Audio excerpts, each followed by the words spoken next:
And we are live. And hopefully all the platforms will be working. I just spoke to Marc. He should be home shortly. And we're going to get a treat tonight. Many of you already know of Sky Tour Livestream. Well, tonight we're going to have a treat right here on my channel. And I am so looking forward to it.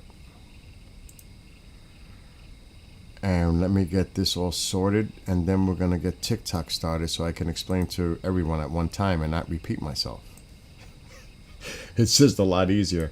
Just had a really interesting show with John and Chris DiPerno. John Burroughs and Chris DiPerno. I know Genghis was there. I don't know if Genghis is here yet, but it was a really interesting show. I'm trying to figure it out. And I know Chris is trying to figure it out. Where is this going? Where is John going with this? I kind of have an idea. I think I'm on the right track, but with this, I'm never so sure. Because John is just not giving in. He's just not giving in. I'm trying to trick him into slipping. So is Chris. It's not working. I mean, he's a veteran. He's trained. He was a military policeman, security sergeant. Oh, Callie Nick is in the house. All right, let me get TikTok started. You know what? Well, let me just get TikTok started. Oh, the game is tied. Come on. Could pick up a game. I don't even want to look.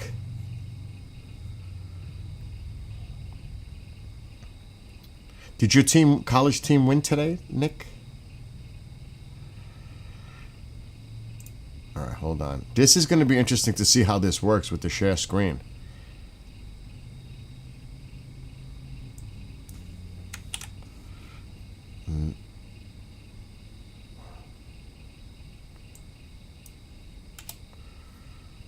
I'm going to have to keep it short. Yeah, 14-7.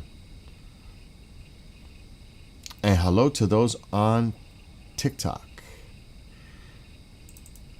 I just got to get this PC running a little bit more smoothly because this is going to be a challenge tonight. I'm going to have to close out as many windows as possible because I'm going to have to share Marc's screen. Let's get rid of some of these browsers.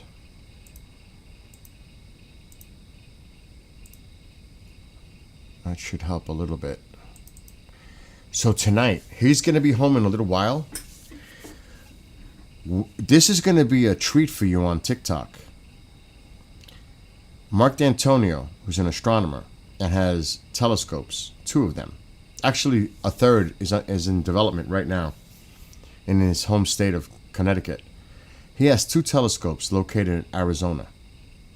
One is a wide view, and of course the other one is more of a narrow view. They're both stunning.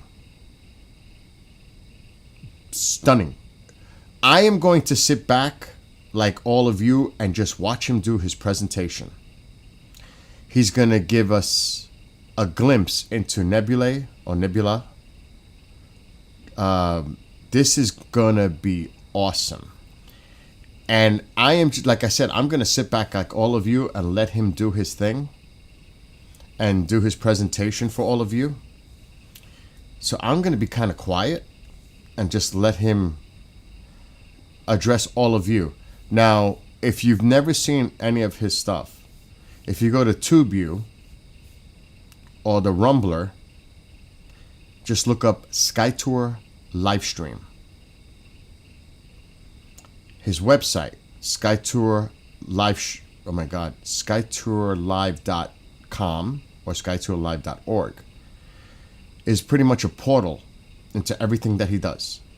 It has links to his YouTube. Oh, I just said it. His channel. A gallery area with thousands of images. Of course, he has merchandise there, a place where you can donate to help the cause of what he's doing. He'll be, like I said, he'll be joining us soon, I would say within the next 15, 20 minutes. And then live right here, we're going to have to try to figure out how to make this work by sharing his screen when he connects with me on Teams. This is going to be something of a challenge to try to get this all to work. Yeah, TubeU. Oh, the book face. That was the Moonstream. That was P&K Space Imaging. They've been so busy, the two of them, Paul and Keith, that they haven't been doing it, but that was what it was, Tron. P&K Space Imaging. But Marc did a lot of moon streams too. Sky 2 live stream. This is going to be this is an educational experience. It's fun, and he has a sense of humor. He makes it fun. So for those who stick around on any of the platforms that we're streaming, and if you've never seen Marc's presentation of what he does, you're going to get a taste of what it's like. He is brilliant.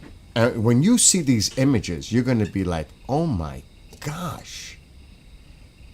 You would think they were coming from space, from the Hubble, or even James Webb. That's the clarity of these images. And he can control the retractable roof from his house in Connecticut to the telescopes in Arizona. You're going to see a camera that he has. He has multiple cameras. You're going to see a camera that's just focused on looking at the telescopes. And when they move, it's wicked. This is awesome.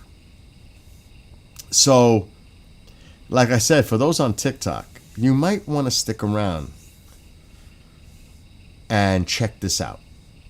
I'm serious. If you love astronomy, you need to be here tonight. It's one thing when I do the sky watches with the camera looking for the meteors, which there's a couple coming up. You got a couple in October, actually a couple in November that are pretty significant. And then the Geminids in December, mid-December. He does have people, Marianne Robb, Tara Diulis. He does have people in great friends in Arizona that can monitor them and take care of them if any issues come up. Sometimes he literally has to fly out there if it's something more significant that he has to be there in person. And then there are the people at one location that actually do maintenance on the issues of the shelter that they're in, you know, the roof. Like he had an issue with the retractable roof. I didn't talk to him about that yet, so I don't know if they fixed it or not. I'm pretty sure they did. But we're going to see, he's got two of them at the different locations, so we're going to see something tonight. Now, I don't know what the weather is like there, but he said we're good to go. So I better open up Teams so when he does communicate with me, we're ready to bring him on. So let me do that. Let me get that ready.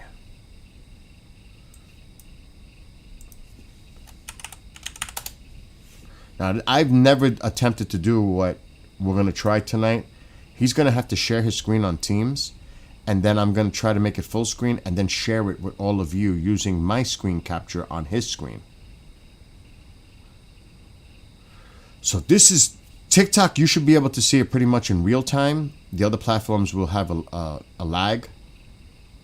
What's up, Rock? Long time no see. What's up, Mike? On there. Oh, you were watching the Green Veil with John and Chris? So I'm going to keep an eye out for Marc. He did stream last night, so if you go to his channel on TubeU, you will see what he did last night as a reference. Because he was live last night. But I'll be watching out for him right now. We should, matter of fact, let me put the headphones on. We should hear a notification sound. I'm going to put the audio up. So when he does send a message, we should hear it. Then I know that he's trying to communicate with me. So for those on TikTok, tonight is astronomy night.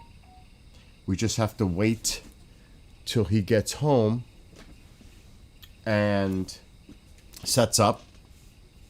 As soon as he communicates with me, we'll get him on, and we'll have a presentation done here live for all of you. A special treat. And for those on TikTok, if you want to follow him on TikTok, just look up Sky Tour Livestream. Follow him. Support him. Support what he does. We need more of this out there for the public. Think of it as a free course in astronomy, because you're going to learn. It's an educational experience. You will definitely learn about astronomy. If I brought Amanda on right now, she knew nothing about astronomy, and doing the show with him, she learned so much. It was amazing, the growth of knowledge. She really got to know her stuff. And that's just from spending time with him doing the shows and learning. So I would suggest, if you're watching on any of the platforms, if you've never experienced Sky Tour Livestream before, this is your opportunity. And like I said, go to his website, check it out, skytourlive.org or skytourlive.com. They're pretty much the same place. Go to his TubeU channel, Sky Tour Livestream. And my friend Mike says in one of the platforms, yeah, and his images he produces are one of a kind. They really are. Zoom wrecks my system. For some reason, it messes. Zoom tries to reset my audio. Really, that's what it does. It messes up my audio system. So I will never use Zoom. Ever. Because it throws a wrench in my system. For some reason, it tries to reconfigure my audio. Yeah, for real. I won't touch Zoom. Because then I gotta go and redo all my sound settings. And that's not fun. Because I have a lot. You have no idea how much I have. It's crazy. I mean, I have multiple sound cards and audio sources. Like every monitor, I have 4 monitors. Each one is an audio source. Now, I have them disabled. The camera is an audio source. The webcam, that's disabled. I had Mevo cameras connected to this. I had the Sony cam that I use for sky watching. That's a source. There's so many sources here. So I have to be really careful that it doesn't throw a wrench into that. Whether it's microphone or speaker. It's bad. Bad. So I don't mess with Zoom.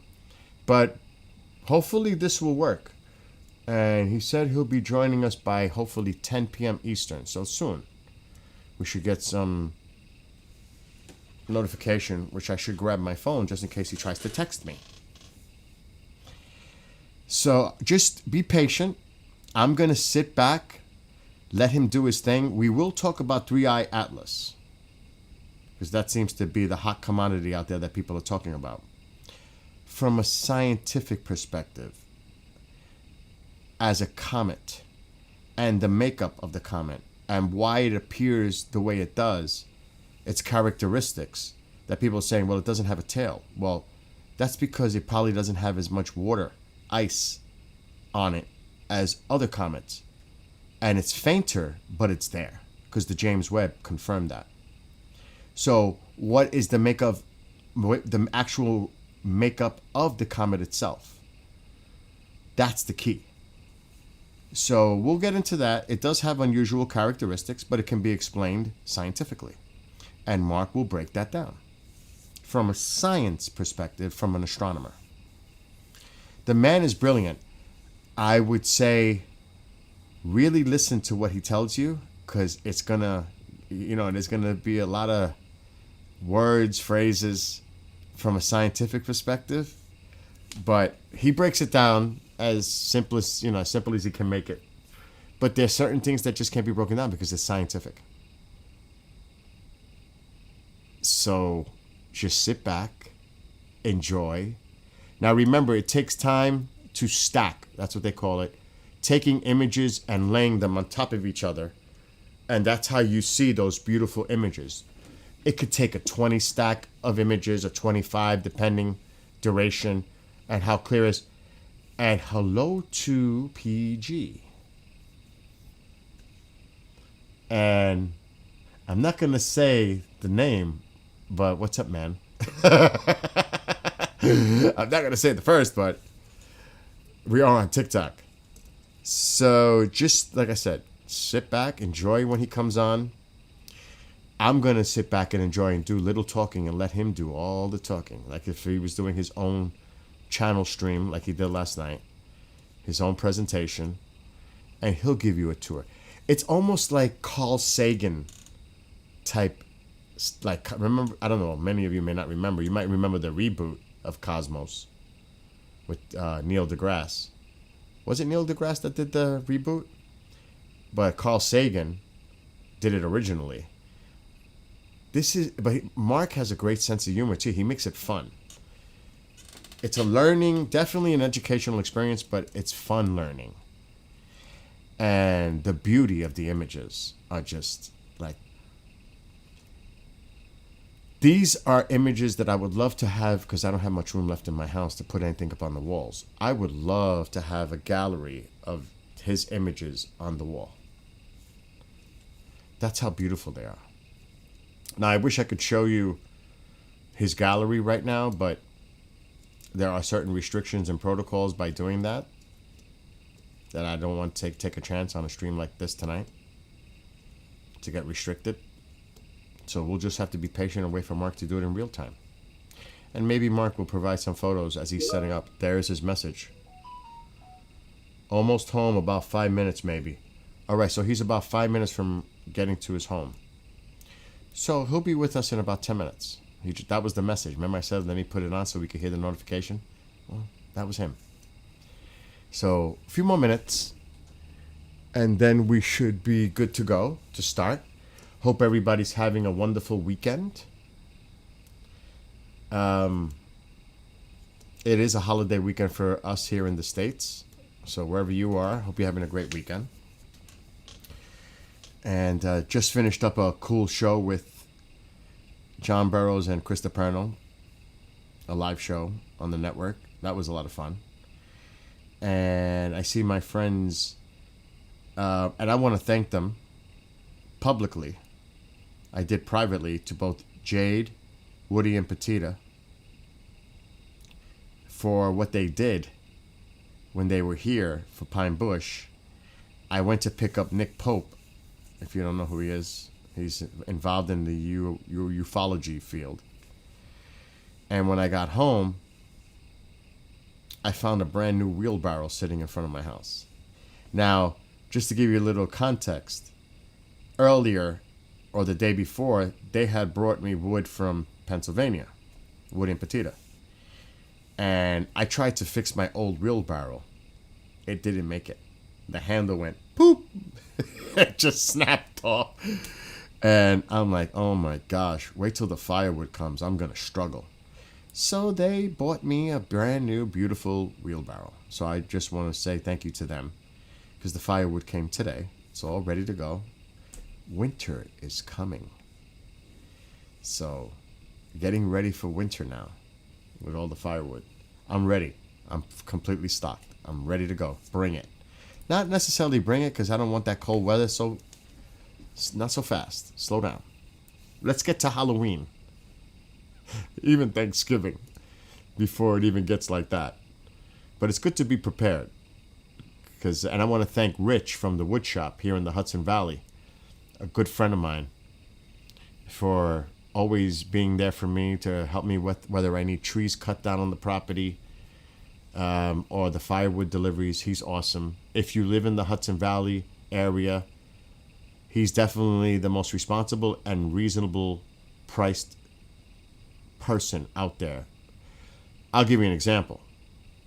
I don't want to say necessarily what he charged me, but it's a lot less than what others would charge me for the firewood for a cord. Let's just say that. He's definitely the best all around. So if you're in the Hudson Valley, New York, look up the wood shop. I've known him for, oh my gosh, many years. And he's always been reliable for me. And what's up, Genghis? I see you've popped in. And all of those on TikTok. So remember, on TikTok, I see Woody's in there now. I see he's in there now. I don't know. Let's see who else is in there. Kira. I don't know if KJ's hanging around. I haven't seen him pop in yet. He can't be because he's playing Fortnite. He gave up Fortnite, which I find so, like, that's breaking news. Oh, he's just listening. He's there. I see that. Oh my gosh. So hopefully Marc will be joining us really soon. Okay, what did the Yankees just do?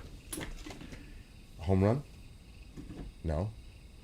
What the heck is going on? There was a highlight. It's tied. Oh, that was the home run he hit earlier.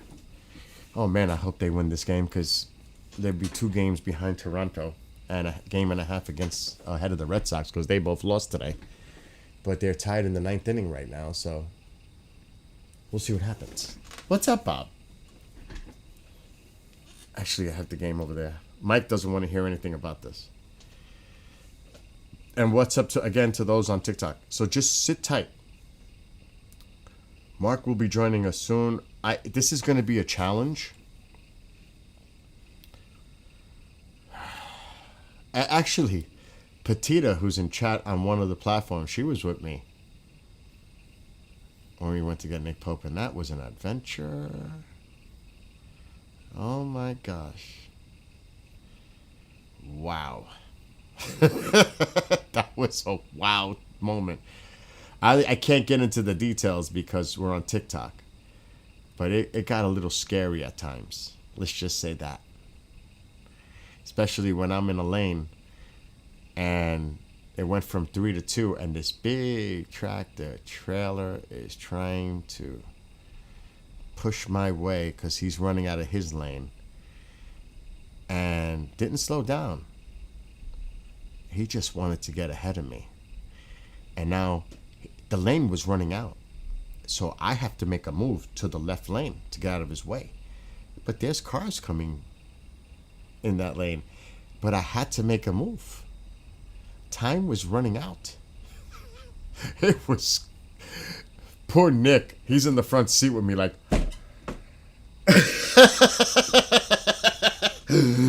Oh my God. Petita's looking out the window like, oh my gosh. She knows what I'm talking about. Oh man. You know what was really nice though? Nick Pope sent me, well, he didn't send me. It'll be waiting for me. 2 VIP tickets for the Ancient Aliens tour live. And I'm going to see it in November with my friend from high school. He's going to go with me. That was really nice of him. To send me, it'll be waiting for me. I just give them my name. 2 VIP tickets for that event. So that was really nice. And of course, I know Nick. So we'll get to take some pictures with Nick and possibly Mr. Hare, Giorgio, and some of the other people that are going to be part of that tour. So that's pretty cool. Oh man, Mike, it was. Oh, Hat the Cat, what's going on? Let's see. Yes, I have 2 of the TubeU channels going. Actually, I've seen some people popping in I haven't seen in years on the old channel. I'm like, whoa. Like Tron. Tron is back. He was back earlier somewhere. Tim, well, it was Timmy back then, or Tim. Some old faces popping up. It's like, whoa. It's pretty cool. Oh, she's saying yes? Mopar Man is my dear friend Woody on TikTok. He was here he's been here many times. They'll be back hanging out for Thanksgiving and most likely New Year's Eve. So, yeah. It's just unfortunate, and he should be joining us any second. Marc, he's probably setting up right now as we speak. And Petita says yes. I don't know if my camera will be able to see the ring. I don't know if we'll be able to see the wood stack in the front of the house. Because it's dark. No. Oh, kinda.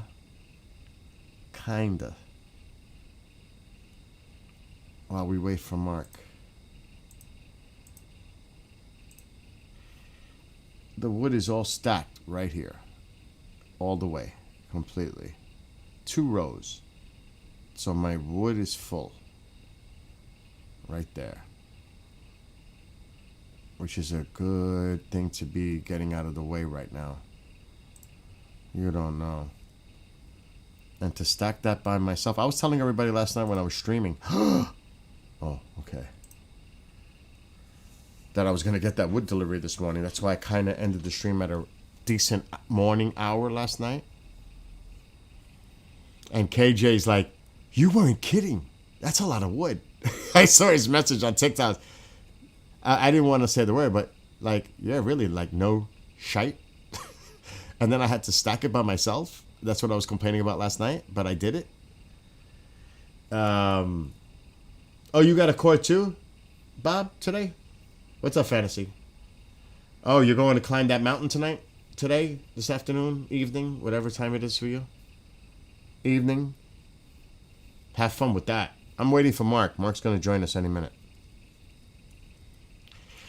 So, that was fun this morning, getting that done. But it's done. At least I got my supply. Thank gosh. I got a 2 a.m. start. Oh, good.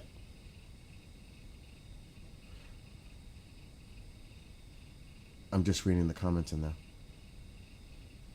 Yeah, be safe. And what's up to Kathy over there on one of the chats? So, TikTokers, if you, like I said, just hang in there. Astronomy night. And they all know, a lot of them already know what Mark does. Many of the people that are in the other chats already know.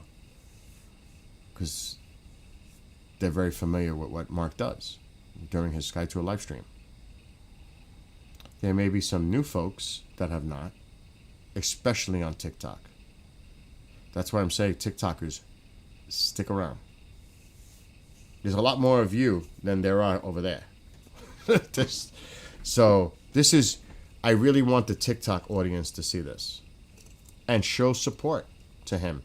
Follow him on his TikTok handle, Sky Tour Livestream. Follow him, Marc Dantonio. And check out his website, skytourlive.org or SkyTourLive. There he is. He's calling.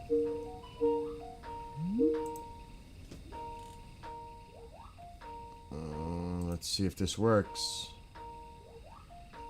Okay, I think we have Mark on, even though my phone is still ringing. Are you there? Uh-oh. Can you hear me? I can hear you. All right. So everyone, as I just finished mentioning, Marc Dantonio, SkyTourLivestream.org, actually SkyTourLive.org, SkyTourLive.com. On TikTok, just follow SkyTour Livestream. And his website is a portal for his TubeU channel. I know, Mark, it's tough to get used to saying it that way. Great images in his gallery. There's merch, there's support. There's so many things you could do on the website, so make sure to do that. So, Mark, thank you for coming on. And yeah, once you get the opportunity, try to see if you can bring up your screen on Teams, or yeah, that's a good idea. Or share your screen using Teams, and then I can share that screen. Yeah, I'm gonna make an output projector over in create output projector, and I'm just talking through it. Okay, all right, I made an output projector, and what I'm going to do is bring up the screen that I just created in the output projector. Okay. I'm going to share that screen, and that will be in ER View if this works. It's Sky Tour Livestream. One word on TikTok. Exactly. So TikTokers, Sky Tour Livestream, all one word, follow. Yeah, we're having a ball out here with this. I'm telling you. Oh, did they repair the retractable? Not yet. That's tomorrow. Okay. So tonight Yeah, is way the back. wide view? Yes. Oh, Here is my screen. I'm sharing. You should be able to see it. yep. Is that the largest you can make it? It's not an issue if Uh, it is. no, that is the largest I can make it. All right, hold on, because I see your icons. Oh, those are on the server. Oh, okay, good. That's Okay. yeah. Let me see if I can share your screen. Hold on. All right. Well, before you do that, I'm Yeah. just going to start setting up. I mean, it's Yeah, not do your quite thing. I dark out gotta there. see if I can get this to work. Yeah. Okay. You can. I know you can, because you're Bill. Yeah. Don't be so All right. sure. I know. Uh-oh. I'm not sure at all. I was just trying to, You're sharing. give you Oh, some I just shared confidence. the wrong thing. I shared mine. Oh So my it went gosh. into like an infinite progression. I think I just messed up. See? You spoke too soon. All you gotta do is just Reshare your screen. I lost it. you did? Yeah. Oh, interesting. That Okay. was I had something to do with it. Apparently so. All right, let's go over to the share screen section again. Yeah, because I did it and it probably stopped yours. It did. So now I gotta go back to where I shared it from, and so I'm heading there now. All right. I actually see your screen on my ends, and so everybody can see it. TikTok, everybody could see your screen.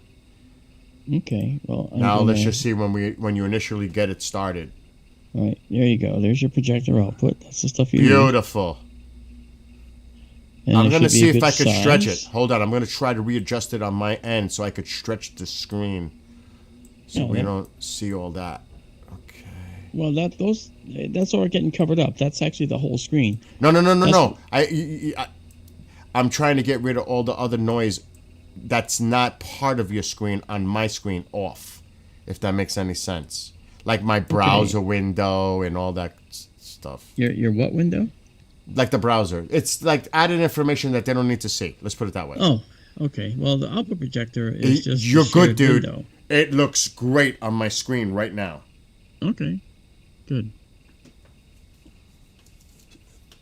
So Okay. I'm going to be quiet while you're, because I want you to actually do a presentation for those that are new on TikTok, seeing this for the first time. So this is like a stream that you would be doing normally. And of course, I'll, interject with you. I'll talk with you, have a conversation about what you're showing. Well, yeah, because you're effectively running the stream, and I'm guesting on your channel as Correct. well as my own. Yes. Are you streaming to yours? That's cool. Are you going to stream to yours too? No reason I can't, but it's You can if you still- want. It's still light out there, and here's the all sky camera. I gotta redo this, just get this going again. Do that. Because And it just Mark, had an issue. I'm going to take my camera off so we don't have, because eventually you're going to put your camera on there, right? The webcam? Yes? Well, yeah, you're gonna see the projector output is what you're gonna see. Okay. Question. Because there's been so much, Answer. I don't want to say woo-woo-ish. Yeah. There's a lot out there about 3i Atlas. Yes. From a scientific perspective, can you give us your take from an astronomer's point of view? What exactly is 3i Atlas? Despite what we're hearing, And again, Yeah. Avi never said that it was definitely. He said, "What if it was possibly, an artificial object?" Yeah, and the reason he said that is actually nuanced. Okay, number one, the issue that Avi was referring to was a trajectory. The trajectory of this thing coming through the solar system. There's two things. First, it's coming in nearly on the plane of our solar system. That's kind of odd, actually. All right, and it's also coming in such a way that it's going to hit Jupiter, not hit, but pass Jupiter, it's going to pass Mars, and it's going to pass Venus on its way out. So what that means is that we are going to be getting something coming through that's going to pass all of our inner planets, save the Earth and Mercury, right? Which is kind of what you'd expect to happen when you look at creating a probe to go to another planet, another solar system, star system. You would probably do that. So the chances of that happening are something like 0.05%. That they would hit those particular planets on the way in. They'll pass them, I should say. And it's even more rare that it's coming in at a in a way that means that it's going to be coming in at the plane of our solar system. That tells us a lot about it. Now, the other thing is, how do we know, all right, that this is an interstellar object? That's kind of a big one, right? Because we have, in our solar system, we have our planets, we have near-Earth objects, which are asteroids that are kind of between, Mercury and Mars. We also have a few others that are, out there.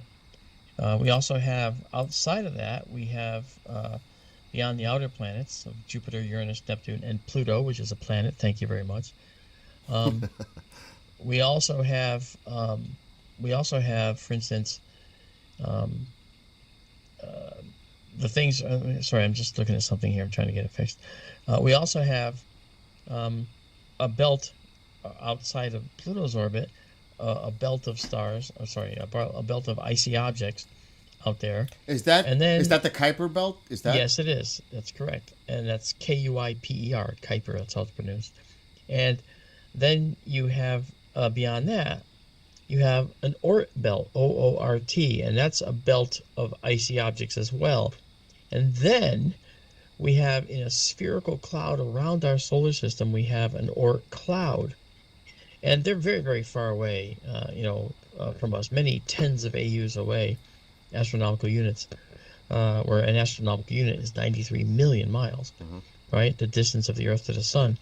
And in that Oort cloud, if, say, a passing star a few million years ago perturbed an object and it started to slow down just enough so it would fall into the inner solar system, it would take it a long time to get here. However, as it was making its way here, it would pick up speed as it approached the sun, and the gravity of the sun would, of course, pull it in, into the inner solar system. Well, the problem, if you call it that, the issue with our the speed of an object coming from that very, very far out Oort cloud is that it can only reach a certain speed. It can only go so fast, and then beyond that, it won't be going. It can't go and exceed a certain speed as it approaches us from the Oort cloud. So, if we see an object coming in here at a speed much higher than we would expect from an Oort cloud object, we know that it's come from outside the solar system. Gotcha. And we see that. Now, the first one was 1I Oumuamua. 1I being interstellar, meaning interstellar. And 1I Oumuamua came through, and we didn't catch that until it had already passed through and gone around the sun, and we caught it on the way out. Now, Oumuamua was doing some strange things as it came through. And what were those strange things? Well, it seemed to be maneuvering in a really weird way that was different from motion you would expect of an object that just is being gravitationally whipped around our sun. All right? And so Oumuamua was the first oddball we ever saw. Again, the speed of which was such that we knew that Oumuamua was definitely moving very fast and much faster than an Oort cloud object would move if it was perturbed and heading our way. And then we had another interstellar object come through, which was definitively a comet. It was very much so a comet. It was 2I, again, I being interstellar, and that was Borisov, Borisov. And 2I Borisov came through, also on hyperbolic orbit, which means it would come into the solar system and run right back out of the solar system and not be caught by the sun. And now we have 3I, and Atlas is not the name of the object, it's actually the name of the system that discovered it. 3I slash all caps ATLAS. Well, anyway, 3I Atlas is a cometary object so far.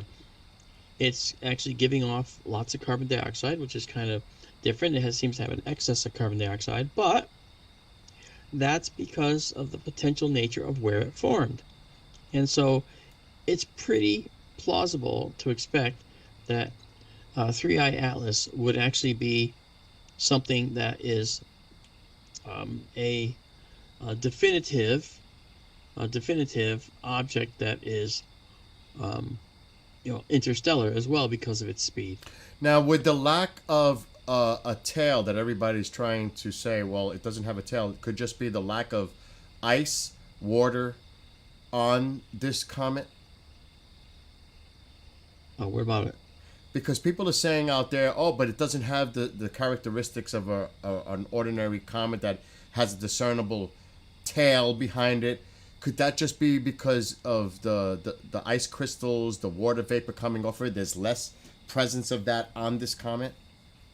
It's actually probably more because it's really quite far away still. Okay.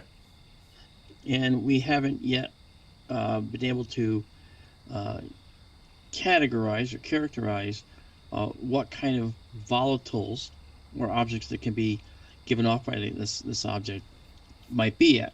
We see carbon dioxide, carbon monoxide, water vapor. Right. All the expected things, right? We see the expected things. So we have a little bit of a ways to go here. So what are the unusual characteristics? I know I think they said it's going at 130,000 miles. I don't know if it was per. 137,000 miles. Yeah. That's incredible. Hour. That's incredible. That's fast. Is that the fastest unknown object that we've ever detected moving? Period? Fastest? Yeah. As far as a comet or an asteroid? No? No, I don't think so. Really? No, I think I'd have to look and see. There might. I got to look and see how fast Oumuamua was going because it might have been going faster. Okay. Yeah, I'd have to check. I'm so not sure. What we're looking at right now is your all sky, correct? Yes, you're seeing the all sky camera here. You can see my cursor running around on the screen. You'll notice that out here in the desert, it's actually quite nice. There's no clouds whatsoever in the sky here from the Sonoran desert. Now, you can see the sky is clear in every direction, right? You see that? You can see my cursor, right? Okay. Well, we can put up constellations so you can see what constellations are hiding behind the light. Okay, and when the sun goes down, we're going to see Vega, we're going to see Deneb, and we're going to see Altair. Okay, and this is the summer triangle. And they're going to be very bright, and the Milky Way is going to be coming down just like this, right through here. Wow. It's going to be gorgeous. All right. Now, I'm not actually streaming yet. It's still too much. There's too much light right now. It's too light. Yeah. I don't start till 11, but we can talk and I can show things. I can show, for instance, here is we capture. What? I was gonna say yes. Social images. Yeah, we show all these. This is last night's. These are the images. This is actually the all sky cameras time lapse from morning. That's the sunrise. Wow. Here comes the sun until sunset, and I'll show you that right here. Now I was streaming during this time, so you'll see it. Okay. So here goes, the sun is setting now, and as it changes modes, it gets a little bright. There comes the Milky Way. Okay, you saw a satellite, a few satellites going over. Those are all satellites. Here's the summer Milky Way right here. Wow. Okay, yeah, really pretty. That was a plane that came swooping in. Okay. There's a light that's on apparently down here. That's gone now. It was a light on at the property. But here is, again, here's Vega, here's Deneb, and here's Altair. This is the summer triangle we're talking about. Right? So when we talk about, our summer triangle, one of the things that is very important is we we tend to say, well, where's our summer triangle? Okay, it starts here with Deneb, okay, and it goes down here to Vega right there, all right, and I'm trying to see if I can draw this for What us. is your favorite part? Is it the winter sky? Because I love the winter sky. Oh yeah, the winter sky is great. But the summer sky has this beautiful Milky Way. This is a color camera, by the way, so you can see the subtle reds in the Milky Way as well, which is really cool. I see it. Absolutely, yeah, they're really, really pretty. Yep, and let's see. Let me try. I got that. Let's try this. Let's try. I'm just playing with something, trying to show you something. Rockstar says, and if anybody has questions, put them on TikTok or any of the other ones. He says he asked the same thing pretty much. Does it have a tail? From what I've seen, the tail reverses when approaching the sun. Well, okay, that's it's true when it's leaving the area of the sun. The comet has two tails. It has a dust tail, which always trails behind it and kind of follows the orbital trajectory. It's the dust left off behind, all right? But then, as the comet goes around, it also has an ion tail, which is always facing away from the sun. No matter where it is, it's always facing away from the sun. So as it swings around the sun, the ion tail is always pointing away from the sun. The dust tail, also blown by the solar wind, is pushed a little bit away from the sun as well. So the comet can look like it has a very distinct tail as it's approaching the sun with an ion tail, which is blue, by the way. It's a blue gas tail of ions. And it's actually also able to show this dust tail, which is massive, millions of miles long. And we've often captured these dust tails and so forth with our telescope, and with every photo of the comet we take, we've seen those. You know, so that's a lot of fun. Now, the other thing we do, I'll show you here, we also create star trails. And so if we go down to the end, let's see if we got some. Well, when the moon's out, it's hard to see star trails, but I'll show them to you. Here's a star trail image. Wow. Right? Now, what's nice about this, okay, is that a star trail image shows us things like airplanes and meteors very obviously, because they don't follow the same path as the stars. They kind of move outside of it. Here's a plane, okay, right here, all right, and aircraft, right, and then what's down here, let's scroll down a little. Let's just do this. Let me see if I can grab this. Scroll down. Apparently it doesn't let me scroll down. Let me see. There we go. Okay. All right. Okay, so we see a couple objects here that are odd. Okay, we see an object here, see an object here, an object here. Okay, and it's not following the star trail direction, so it's definitely not a star trail. Okay, it's something else. And we have another one here and here. That's an aircraft. What about satellites? Oh yeah, satellites show up as lines in here, and so we should see some satellites as well. If this would pick them up, if the ISS went over, it'd be very bright. We'd actually see a solid line. This is an aircraft, but we'd see a line like this going across the entire view. If we were doing, if we saw the satellites, you know. So it's really quite beautiful. Did you take any stacked images last night during the stream? I did indeed. I took lots of them. Give TikTok, and I'm sure there's a lot of people that are on the other platforms that are very familiar with what you do, but for the TikTok audience, and for those on TikTok, follow him on TikTok, Sky Tour Livestream, all one word. Go to his website, skytourlive.org or skytourlive.com. Yeah, that's great. It's a portal. It'll take you to his channel on TubeView, and Rumble. Yeah, that. The galleries, and there's thousands of images there, beautiful images Kick. there. Yep. Also, there's a merch area. Also, this stuff costs money. If you can donate, even if it's just $1, anything that you could contribute to help continue what he does, Yeah, that'd be great. that would be We love awesome. doing this. Yeah. So, I mean, this I is don't- public service all the way. Yeah, so people understand. I don't take a dime for anything I do. I don't take money for this. I don't want to.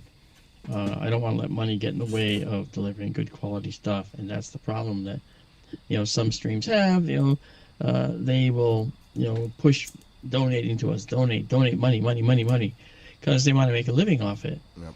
Well, I have a company where I'm making models for the Navy. I don't need to use this as fundamentally for my money. So that's why we have some of the best equipment that we can have in our observatories, Oh, man. Yep. Yeah. Now, this is one of the observatories. We also have another one in Benson. And the Benson Observatory is literally quite an amazing observatory in its own right, And we're very happy to be part of an observing, I guess you'd call it a observing site coalition up in Benson, and we're on a mountain with 10 other professional astronomers, and I've actually interacted with them a number of times from being there, so that's kind of cool, and I think that people would really enjoy seeing our images from Benson, which is a narrow field scope. It shows you a very small field with a lot of resolution, so you see much more detail in what we're showing. Benson right now is offline only because our roof opening system is not functional. It's going to be fixed tomorrow, and that's very important. If it's not fixed tomorrow, that's a big problem, right? Oh, yeah. Yeah. So, but it will be. And then, go ahead. No, I was going to say, so are there any, like I said, for the TikTok viewers? Because obviously he cannot go live right now with the telescopes because as you can see this, it's still light there.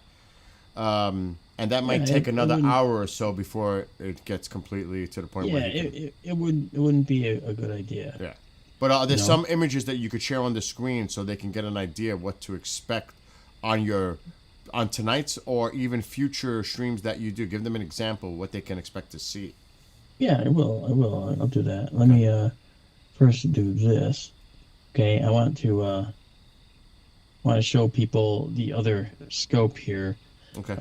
This is the Benson view, right? And the Benson view is really pretty. Is that actually live right now? Yeah, it's all live. Oh, wow. I'm always doing live stuff. I think that live stuff is the only way to go. Oh, yeah. Let me just come back here for a minute. Okay, this is the current all sky on site that belongs to one of the other astronomers, and I tapped into it. Cool. Yeah, and so you can see there's some clouds out, but it looks nice. So the monsoon is abating, and it's going to be really pretty. We're going to be able to see a lot moving forward here. So I just want to fix our system here so I can actually do this, and then I'm going to probably have to come down like that, maybe. Yeah. All right. So I'm just trying to, fit everything in our screen here. So that's offline there. So I'm going to just pull this over a little bit. There we go. So for those watching, you can see he actually has cameras inside where you can see both telescopes at each location. Oh, I do. It's really nice. It is. Yeah. In fact, I'll show you this guy here. This one I can move around. This is the other one looking outside the observatory. Mm-hmm. But because the roof had a problem, the roof collided with the camera, and that's why the camera's on an angle. Wow. This is really up and down. At this angle right here is up and down. And it can normally the camera can spin all the way around. All I can do now is look up and down. And that'll be fixed tomorrow, like I said. This is great stuff, though. Now, let me see. So if I pull this out, and by the way, we're using Starlink for everything out there. Starlink is in place there. We installed Starlink. We installed Starlink out at the Sonoran site as well. So we have very fast computing speed, very fast throughput to the internet. Thank God It's for really that. nice. It's really nice. Yeah. Now, the problem that we're having with the observatory out there is, in Benson, is this right here. This is the opener system. You'll notice the chain is kind of slack. Yep. That's because it's not on the pulley up here.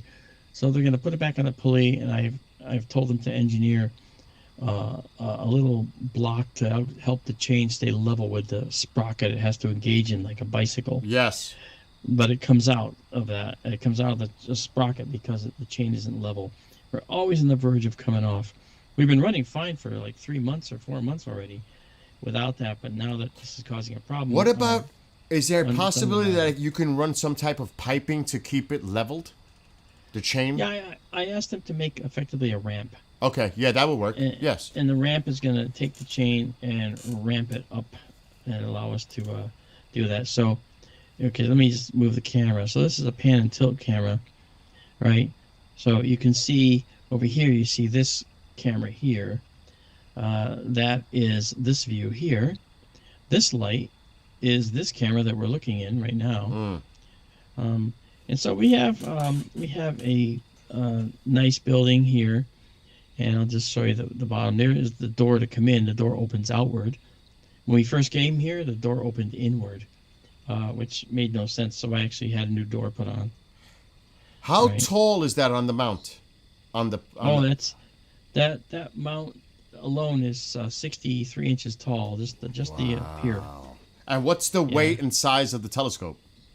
Telescope's an 11-inch Celestron, and the mount and the telescope together weigh approximately 100 and something pounds. That's why it's approximate. Wow. Here's my controlling computer with the circuit I wrote to control some things. Okay, the Starlink is that's the power supply for Starlink right there, but the Starlink router is down here on the table. You can't really see it. So it's very nice in there. It's nice setup. We have all of our cables that are on the ground covered up. So that's the Benson scope, and the back of the scope ends right here. Okay, you can see that's the back of the camera. This is the filter wheel. Okay, and so we can run filters. We have a guiding camera here. All right, which is very nice. And then we have a special mount. The mount we're using is a equatorial mount, and I can't run it from here because obviously the telescope needs to be able to have the roof off before it can power up. That's one of my prerequisites. I can't power up until the roof goes off. It's kind of a safety feature. James, our friend James Dugan, and James Dugan from Australia. He says you could use a timing chain guide for a car motor, Mark. It's made to run on a chain. Yeah, I appreciate that, James. We're using a garage door opener, and it's been modified. I used one actually for this telescope here, right? This telescope is on a garage door opener as well. The garage door opener is not visible in here, but this is where it is. That's it right there.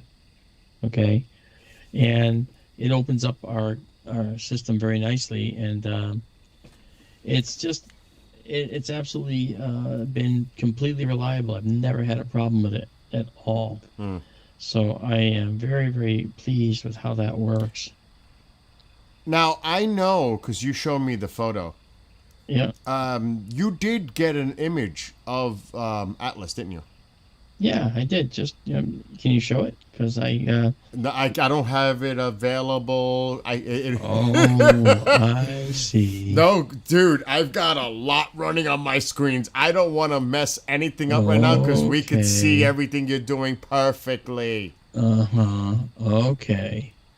I get it. What happened Right, is KJ, no problem. He's got a chain that's hanging that connects to the pulley system that is part of the retractable roof system, and he's going Yeah, to that's on this observatory here. he's going to develop something to keep it level so it doesn't get loose like that and pop off, because that's the Right. issue right now.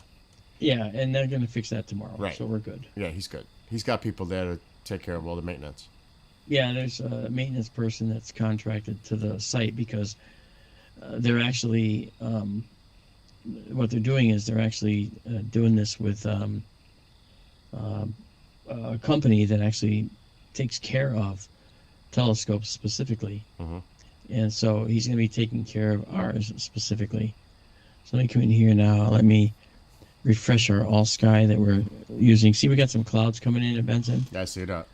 I would never open with clouds like this coming in, because if the roof got stuck and it turned out there was rain, Oh my gosh, yeah. yeah, then we'd have a problem. Yeah, not good. And the roof weighs my roof on the on this telescope here. Okay, this roof weighs only about 100 pounds. It's not that heavy, maybe 125. Mhm. So if you had to use your hands to push it on and off, you could. But this roof over here on this other one, okay, here you can see the edge of the roof. It's actually quite a hefty roof. And if I bring this out a little more, you can kind of see it's got wood on the side here. It's got a metal gutter to shunt water off to the side. And it's pretty heavy, pretty tall, right? And so it weighs probably about 250 pounds. Wow. So it weighs a little more than it is feasible for a person to just push back on if you could disconnect it all. Mhm. So we don't. And we're just going to wait for it to be fixed tomorrow and then be done with it. Okay. Yeah. There's the moon right there. I You can see the it. moon. I see it. Yeah. Yep. And like I say, so that's Benson. Now, as far as this guy, well, you can see that we have, a little bit of brightness left here. You can see these constellations. And what, like I said, a very interesting thing about these constellations is that when we look at these constellations, this is what I was telling you about. Let me see if I can draw this for you. Okay. We have Deneb here. Okay, you don't see it yet. All right, but Deneb is right here. Mhm. And that's Vega. I gotta figure out why It's labeled. I mean, we can see it on the screen. Yeah, that's correct. Yeah, it is labeled. We can see it. Yep. Okay. So Deneb is actually pretty cool, and then you have Vega, like I said, and then we have Altair here. So these three stars make the summer triangle, and as soon as it gets dark enough, you'll see them. Mhm. Yeah, that's neat. It is. All right, so can you give us, like I said, a sneak peek of some of the image people can expect to see when they go to your website, skytourlive.org, in the gallery section, and Yeah. maybe a little recap of Well, some not, of the... not even the gallery. They can go right to our server and see 4 years worth of objects that we took. Exactly. And I'll do that. I have to be able to. We have to be able to show that screen. So I've got to Better you than Yeah. I. share that browser. Well, I'm gonna have to. I don't know how. Oh, can you share some of the image you took last night? Yes, that's what I'm trying to do. Oh, okay. And to do it, I have to go to our portal site, but I want you to be able to share this portal screen.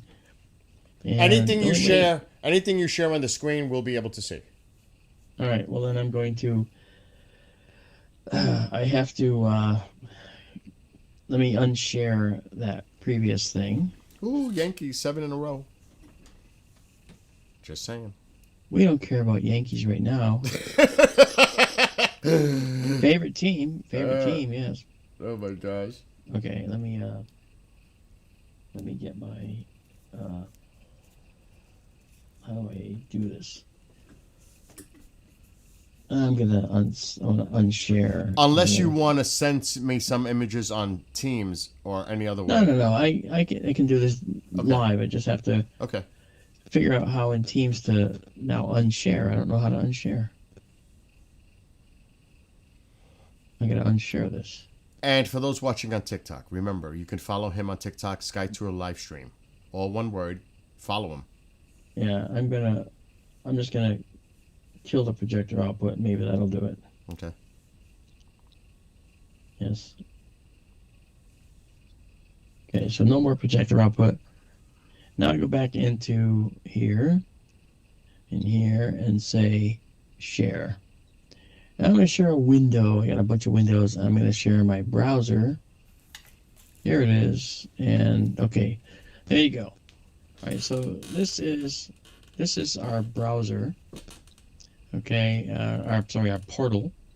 And our portal, you can see this is skytourlivestream.org.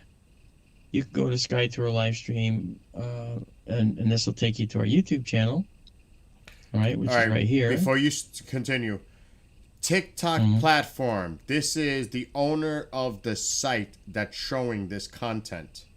This is going to the TikTok platform itself. Okay. Oh, trust me.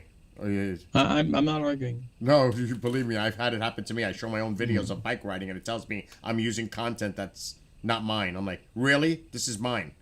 I'm the owner, so I can show it. Exactly. Don't worry,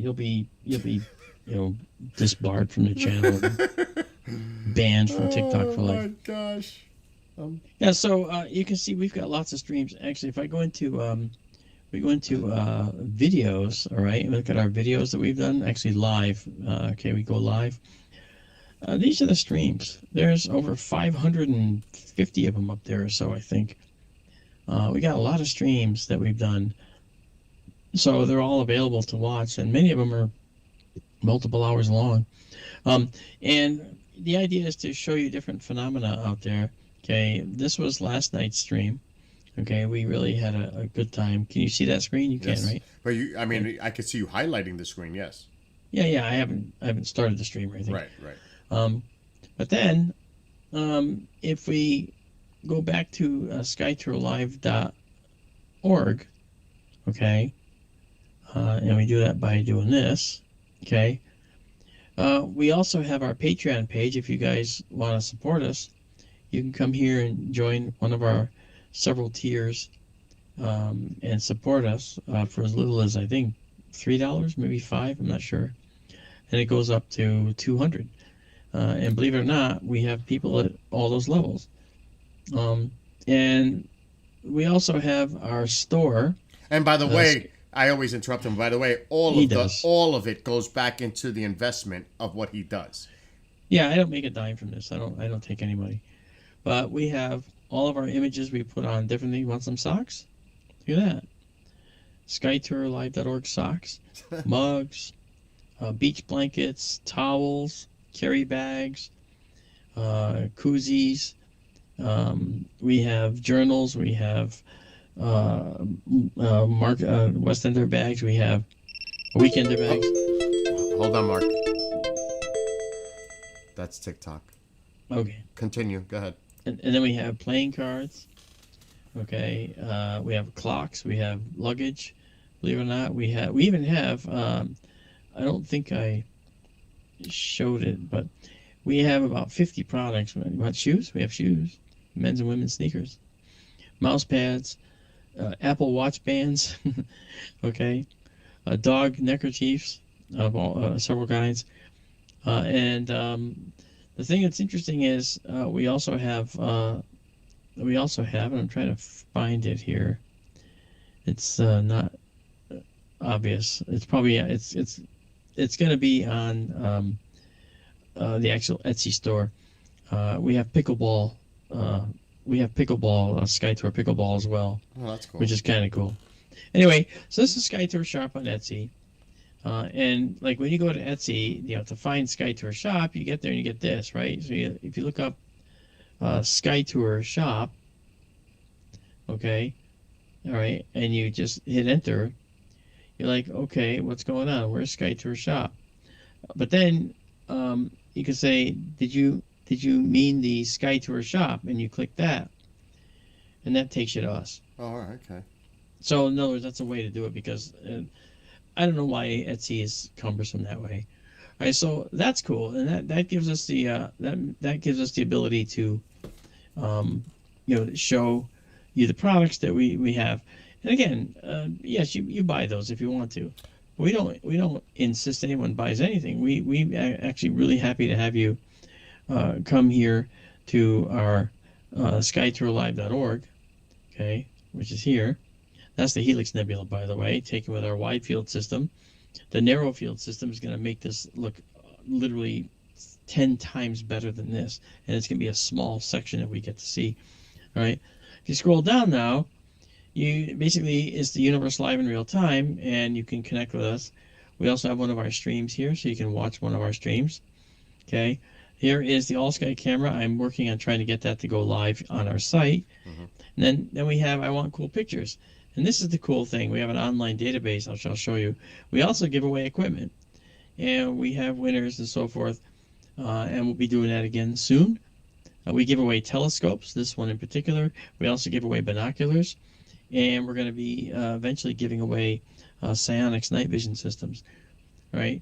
So if you want cool pictures or you want to see what we've done tonight, you just say, go to the online database. And in the online database, all right, you see file folders. Now there's instructions on the past, but I'll show you what they are. Okay, in the past thing.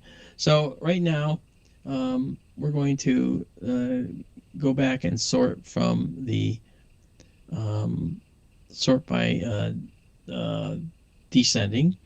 Okay, and so last night 8:29, you go into this folder, and now you see all the objects we took images of. Okay, we went crazy. One of them we took is the Eastern Veil. We go into the Eastern Veil, you keep going in, and if you look at this, you'll say, okay, well, what are these files?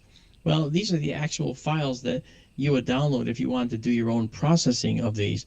But if you don't want them, you just keep going into processed until you see pretty pictures. And there they are. And you can see 8 frames here, okay, 8 frames, 15 frames, 12 frames. Now, when you say that, is that stacked? Yes, 8? that's okay. So here is 15 stacked images of this nebula. Wow, that looks like a face. Yeah, it looks like Alfred Hitchcock to me, you know. Right? Or a weirdo smiling with this really evil grin. Yeah.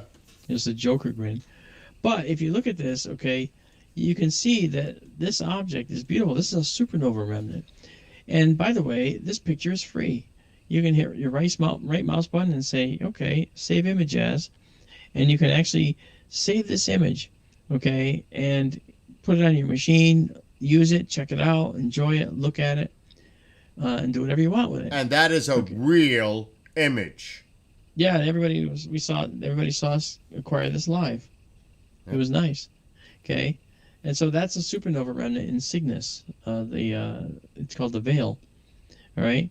And then that's within the Summer Triangle, right? That is correct. Okay. Yeah, that is correct.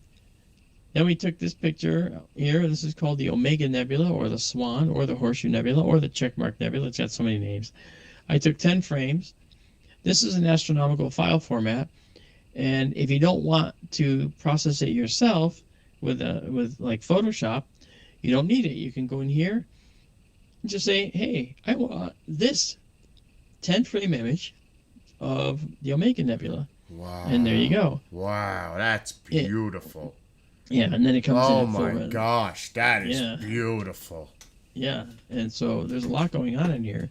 And the thing is, if you want to know what's going on in here, in the stream, I tell you all about the genesis of this thing and what everything in here means. Is this dark stuff a gap in the nebula? No, this is a dark cloud between us and the nebula. And the nebula is this thing right here, and this dark cloud of dust is in front of it, blocking it. It really goes lengthwise this way, and this is blocking it because of the dark dust. You can see some of it showing through. Mark, how back in time are we looking here? About 5,000 years. Wow. It's about 5,000 light years away or so. Wow. Yeah. So that's the Omega Nebula. All right. And again, free picture to download. Okay, we have several others. Right, this is the Lagoon Nebula. And this is everything you covered last night on your live stream. Yeah, this was all one night. We did this all in one night. Oh. That's right. And so now here is the Lagoon Nebula, and this is 7 frames. This is 10 frames, and so you go with the one with the most frames, so I it's was going to the ask you clearest that. image. Yeah, the higher frame rate means the higher the frames, the better the image. Okay, and look at this. This is a beautiful Lagoon Nebula, and I told people about this little hourglass shaped thing in deep in here. This thing in here, you can barely see the hourglass shape. In the Benson scope, we see a field that's about this big. Okay, it's really not that big. I love it because this is in a much higher resolution. We've got more pixels and a smaller field, so we see much more detail. All right. What do the colors represent? Are those elements, oxygen, hydrogen, whatever? What is the main? Yeah. The red is hydrogen gas that's been ionized, so the electron is absorbing ultraviolet light from this O-class star right here. This star is amongst the hottest stars in the universe, and it's right there. You can barely see it right here. Okay, and it's responsible for lighting this whole nebula. So is the hottest like a cool blue? I mean, we see our Well, yeah, sun. it's blue is hottest and yes, and bluest. That's right. You know, now that star is telling the electron on the hydrogen atoms in this nebula to get ultraviolet light absorption and start absorbing this ultraviolet energy. And when it does, it goes into a higher, let's call it an orbit. It's called a higher energy state in the atom, until at one point it actually leaves the atom entirely, and now the atom is no longer a positive one charged proton and a negative one charged electron. It's just a positive one charged proton. The electron's gone. So we have what's called an ion, a charged atomic nucleus, and that's what is in here. And then when the electron rejoins the atom, it gives off that energy that it absorbed to leave the atom. And in the case of hydrogen, it gives off a variety. They're called transitions. It gives off a variety of colors, but the predominant color is red, and that we call that hydrogen alpha. It's a line in the Balmer series of lines within hydrogen. Hydrogen has many lines, and we're looking at them right here. And so the red is the return of that electron into the hydrogen atom. Couple of questions coming in. Yeah. Rockstar wants to know: is this a potential star sun? Actually, not that star that's powering it, no.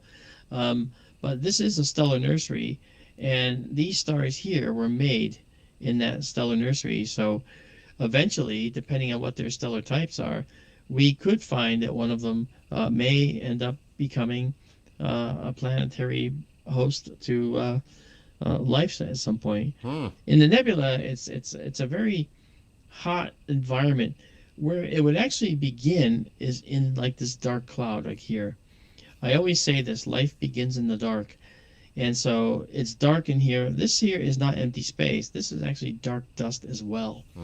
And it just, in fact, the dark dust goes all throughout this entire image. And the nebula is only illuminates some of the dust, which shows up in here, kind of a bluish cast. And then this dark stuff is more dust that's silhouetted from the brighter stuff behind it. Okay. You can see this has sort of an edge that's sort of illuminated. That is a dense area of hydrogen, and is also a dense area of dark dust. And at some point the hydrogen is ionized and the dark dust, of course, is not. So you see this separation. Question. On what we're looking at right now, how vast, what is the size and scope of what we're looking at here? Is this light years apart? Like how? Yes, this is many light years across. And it's about, again, it's the distance of the lagoon from the Earth. Let's see, I'd have to go back and get the exact distance. But is it relatively close to Earth? No, it's not. It's like 5,000 or so light years away. Another question that came in earlier, Astro wants to know, what are the planets clustered in recent early morning skies? Oh, I think That's a good call. I think in the early morning, I think we're going to see Venus. And Mars just sets at sunset. Mars is setting, so it comes up after the sun comes up. Okay. And then so Venus will be out, and I think we might have Jupiter. Saturn is in the evening sky right now because I saw it the other night. So that is, I think we have Jupiter and we have Venus Okay. right now. These are just stunning images that you're getting. Really, they're just Well, amazing. I just, yeah, I mean, That is so beautiful. yeah, and like I said, I am not interested. Um, I'm not interested in taking a paycheck for this. I just want to make sure people get to see, uh, what we're looking at out there. Mhm. You know. Mhm. Yep. What other images did you grab last night? All right. Well, let's go back. I'll show you. If we jump back here and go back to last night's date, um, How long we does it ha- take you to get to stack it? Like, I don't know how many that was. Maybe you could Oh use the yeah. example in the next one you're gonna do. Yeah. Okay. So here's the Eagle Nebula. This is the one that has the pillars of creation in it. Wow. All right. So there's 15 frames, 16 frames, 17 frames. You always take the highest one that's got the frames. Mm-hmm. This is one you can put as a backdrop on your computer.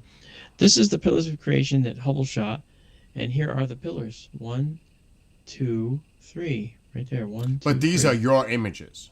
Oh yeah, absolutely. Mhm. Yep. Yeah. This little guy right here is called the fairy. It's a feature within here. The eagle is supposedly this shape reminds people of an eagle. I see it. Mm-hmm. Yeah, but I think the eagle is this: the beak facing you, and one of the eyes. And the Oh other yeah, eye, yeah, yeah, yeah, yeah. I and see the that. wings, right? Spread out. And Yes, yes, wings. above. Yes. And the talons down here. Yeah, that's what I look at and see as an eagle. But that's okay. It's not really an eagle, obviously. It's what is in our mind's eye. It's like a pareidolia moment. It is definitely pareidolia. But this right here, in the Benson scope, our view is like this. It's a square right here, and it has 2.5 times, even more, 4 or 5 times the resolution of this image. Again, this is a wide field system to give you the look of the entire region, and the Benson scope will zoom in and show you the exact middle of this with Okay. extreme amounts of detail. Do you, because the Benson is down because of the retractable right now, correct? That is correct. Okay. Do you have images to show them in comparison from the wide view to what the Benson can do? To show them a I'm comparison. glad you asked that.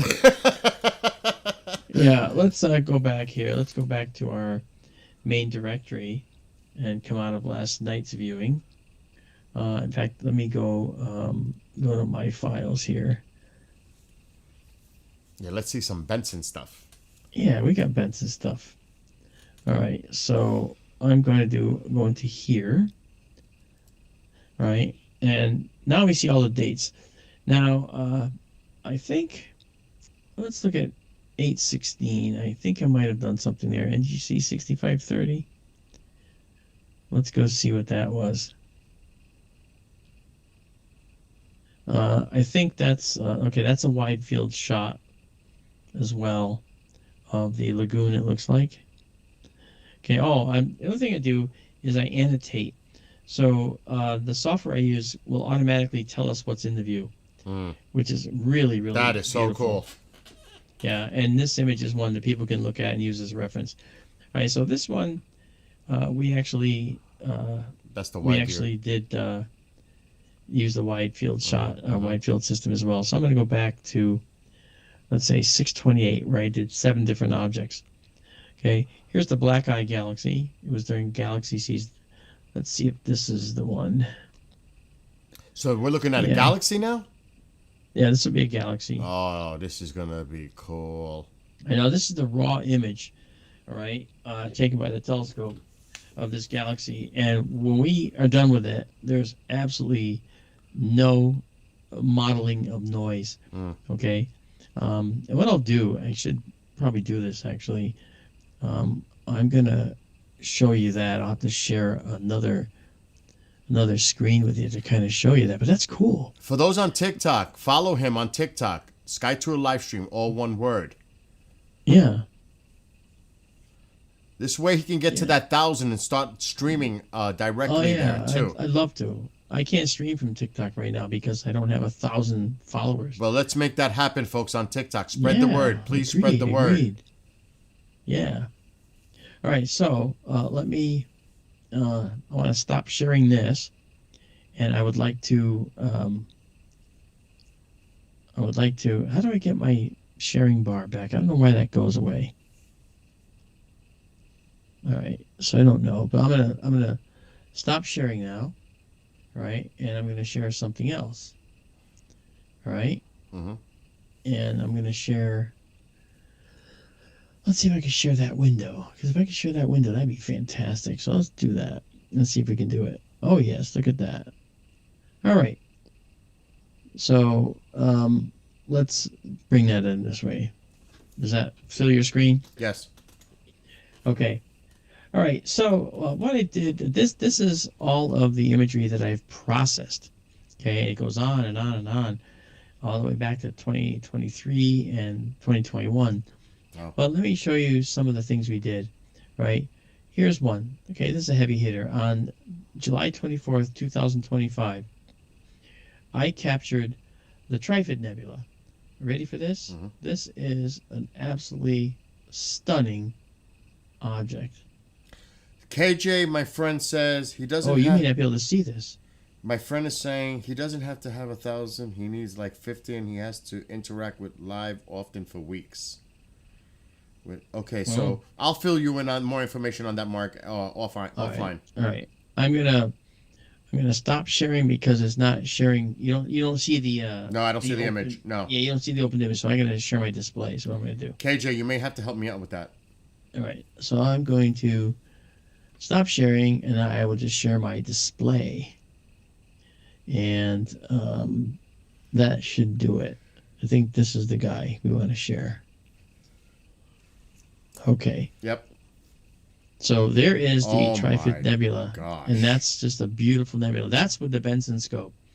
Now, let's pull that to the side. All right, I'm going to minimize you right there. Let's back out of this for a minute, and let's go back to a Trifid Nebula from earlier. Actually, I think it'll be cool to just do this. Comparison? Yeah, I want to show you the difference between the two fields of view. KJ, we'll talk privately. Messages, I want you to help me to help Mark, if you can do that for me. On TikTok. Excellent. Thank you, guys. It's really cool. All right, let's look at the Trifid Nebula in here. 7620. Okay, 762624. This one will be one that we actually took with the scope. Ready for this? Okay, here's the difference. Do you see that? Yes. You see how much smaller that is? Yes. But you see all the rest here. So this scope is the wide field, and it gives us the benefit of seeing all this other stuff. Yeah. Okay? However, this scope here... Oh my gosh. ...shows you the difference in resolution. Wow. You see it? You see both these images now. So that's what it looks like with the wide field, and this is with the narrow field. Look at the additional detail in here that you can see that you cannot see here. Yes, it's amazing. So this is the wide field, this is the narrow field. And we show this, we have these two telescopes open at the same time. So people get to see everything we're doing. They get to see all this stuff. What is the blue, Mark? What is the blue? That's called a reflection nebula, and that means that there's a lot of dust in here. You can see that when the dust is silhouetted, it looks black. Okay? But the entire area is riddled with dust of all kinds. Even inside the hydrogen cloud here, there's a lot of dust. But the hydrogen emission from the electrons being bounced off by ultraviolet light from these stars overpowers the dust. So So what we're seeing is, just like with our blue sky, you're seeing the dust, which is very, very favorable to blue light from the stars. It actually takes in the blue light and shoots it out in all directions. And so that's called scattering. That's why our sky is blue everywhere we look, because the molecules of nitrogen and oxygen in our atmosphere absorb the blue light from the sun and kick it back out in all directions. That's amazing. And so that's why we have a blue sky. That's amazing. I did not know that. That color's the same as a nebula in the sky. That's amazing. Because it's the same process. It's called Rayleigh scattering. So yeah, so this is neat. We've got that guy. This is without stars. Okay, I can actually make one with stars and then take away the stars in order to do processing, so we can see exactly what's going on. So for instance, this little dark nebula right here might not have been noticed if I had stars here, you see? Mm-hmm. But if I take the stars away, I get to see other detail out here that might be hiding. All right, I got a stupid question. Is this something that is observable in our skies? Is this something that often occurs, or is this a rare glimpse at something that's occurring in the universe? No, this is actually, if it gets dark enough, we could look at it tonight. But I'm saying, when we look at these things that you're showing on the screen, obviously we must have examples of it elsewhere in our skies. What are some of the things in our skies that when you see it, you're like, this is not something I often see when I'm doing these observations of the sky? Do you know what I mean? Because like you see spiral galaxies, I'm thinking that's more of a common than uncommon. Like, what are some of the more... they're very common. You know what I mean? What are some of the more uncommon things that are in our night sky that people may not be aware of? Vast clouds of dust. Okay, like this one. This is a vast cloud of dust in our sky. This is the star Antares, which is the eye of the scorpion, is to the lower left in this image. Okay, and this is an area where you've got this beautiful bluish-green nebula with dust everywhere, and red hydrogen emission, dark dust being silhouetted by brighter nebulae behind it. That's actually, and this view here is actually a view that is the size of 2 full moons across and 1 full moon tall. Wow. Yeah, just about 2 full moons. Is hydrogen, because it looks like a lot of these images when you're doing with the clouds, is hydrogen like a very common element found in the universe? It seems like everywhere you look, it's like everywhere. Exactly. Hydrogen is the numero uno. Is it really? Yes, there is. And the second most common element is helium. The third most common element, believe it or not, is oxygen. Wow. And the fourth most common element, carbon. What we're made of. Life. Yeah, well, carbon is what we're made of. Base, Yeah, right. And carbon is very flexible, and thus it's very, very good to form a fundamental foundation for life. And the fifth most abundant element is nitrogen. So we have carbon, nitrogen, and oxygen all around us all day long. Can we most harness? Likely, any aliens out there are going to be made of carbon too. Okay. Can we harness that energy for space travel? Those are just elements. The sun would probably, but the sun probably would be the number one source to derive energy from, if we were traveling vast distances. Well, no. I think that the power of the sun, right? What powers the sun is what we want to harness. We want to harness hydrogen fusion. Right. That's what I meant. Yeah. Yeah, and hydrogen fusion is something that Lawrence Livermore is working on right now, and they're making some really good milestones, which is really cool. I'm going to show you another galaxy. This was shot again with our Benson telescope. This is a really amazing galaxy. It's actually a exploding galaxy, so to speak. It's called a starburst galaxy. This is not the best shot. I actually photographed this through clouds. So let me see if I can find a better one. Okay. I'm sure I could, because we've got a lot here. Let's see. I can only imagine. Oh yeah, that's really cool. Here's one that we shot. And hello to Chris on TikTok, Ruben, Amanda, Arthur, everybody who's watching on TikTok. Oh yeah, that's Make sure great. to follow him on TikTok. Oh, that's stunning. Yeah, and that's the Whirlpool Galaxy.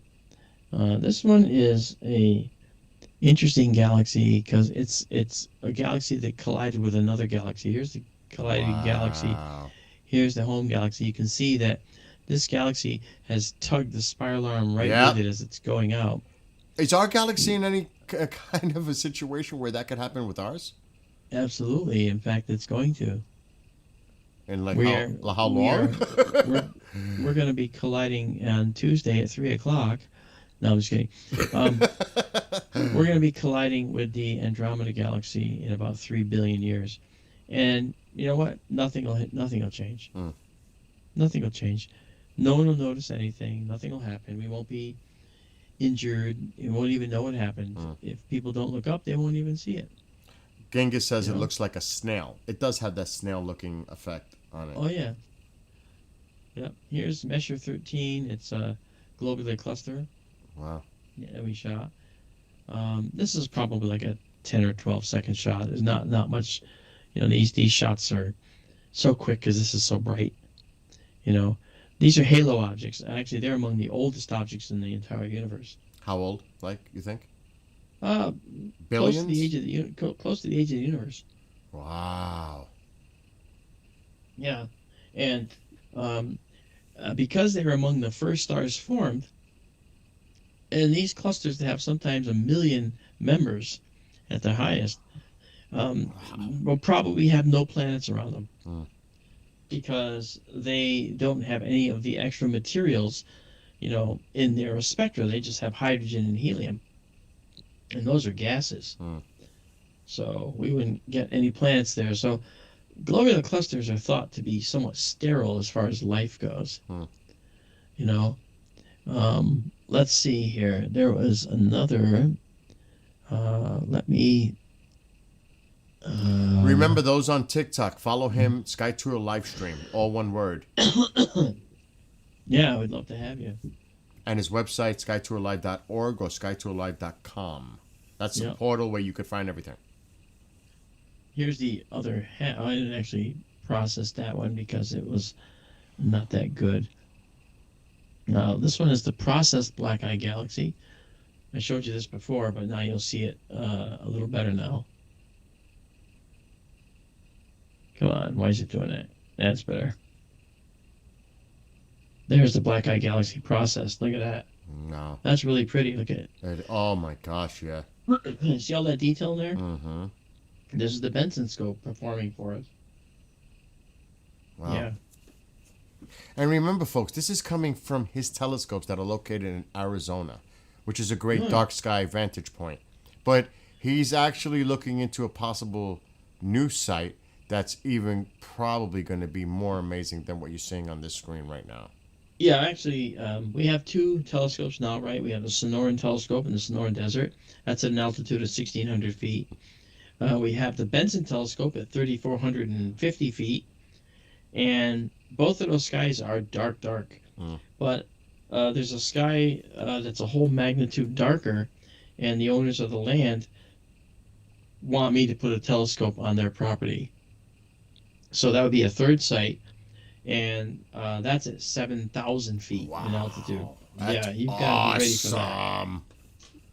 Yeah, I was there in Colorado doing a talk at this location, and the night sky cleared up on Sunday night, and I did a sky watch, and people were just astonished at how much Milky Way they could see. Oh my gosh, Mark. I hope that happens. I hope that happens. Yes, me too. And So this look, galaxy is several tens of millions of light years away. So you're seeing it as it was several tens of millions of years ago. wow.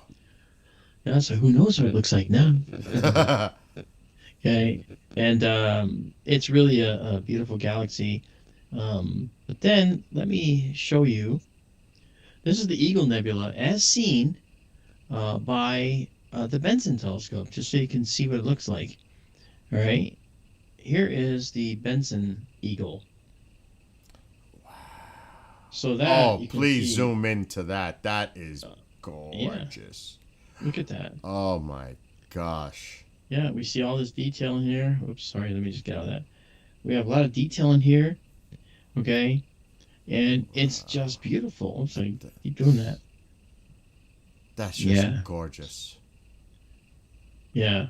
I keep doing that, sorry. Yeah.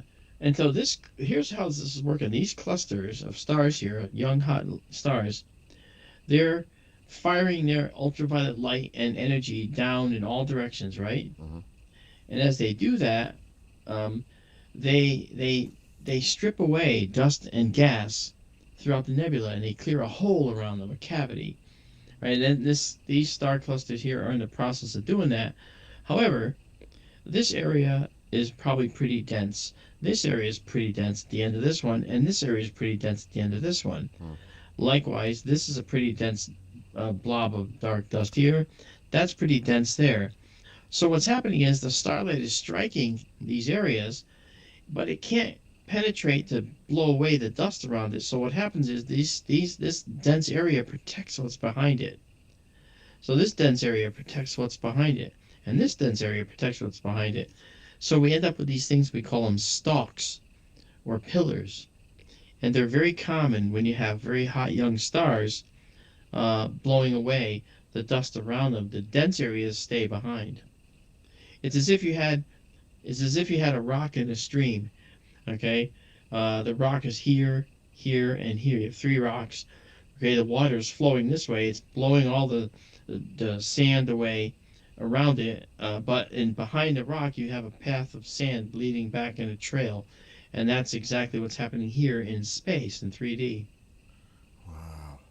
That's cool, huh? What eventually happens with that dust? Can I mean? Ah, Go ahead. I'm sorry. that's a great answer to give.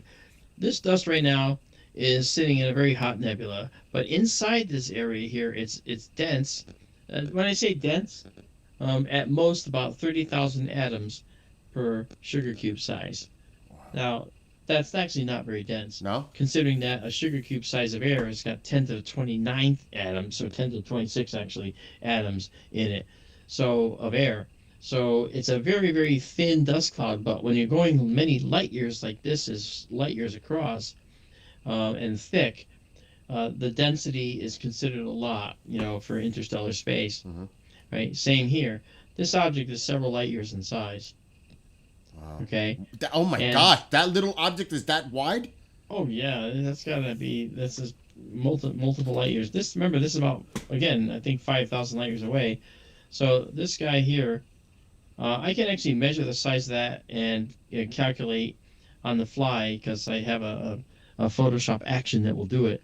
The actual size of this thing in reality, um, and so it's actually quite a large object.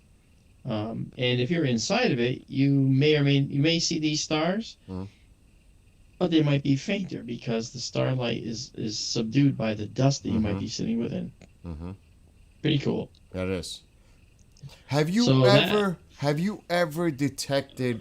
And I know, again, me and my stupid questions. Have you ever detected any black holes?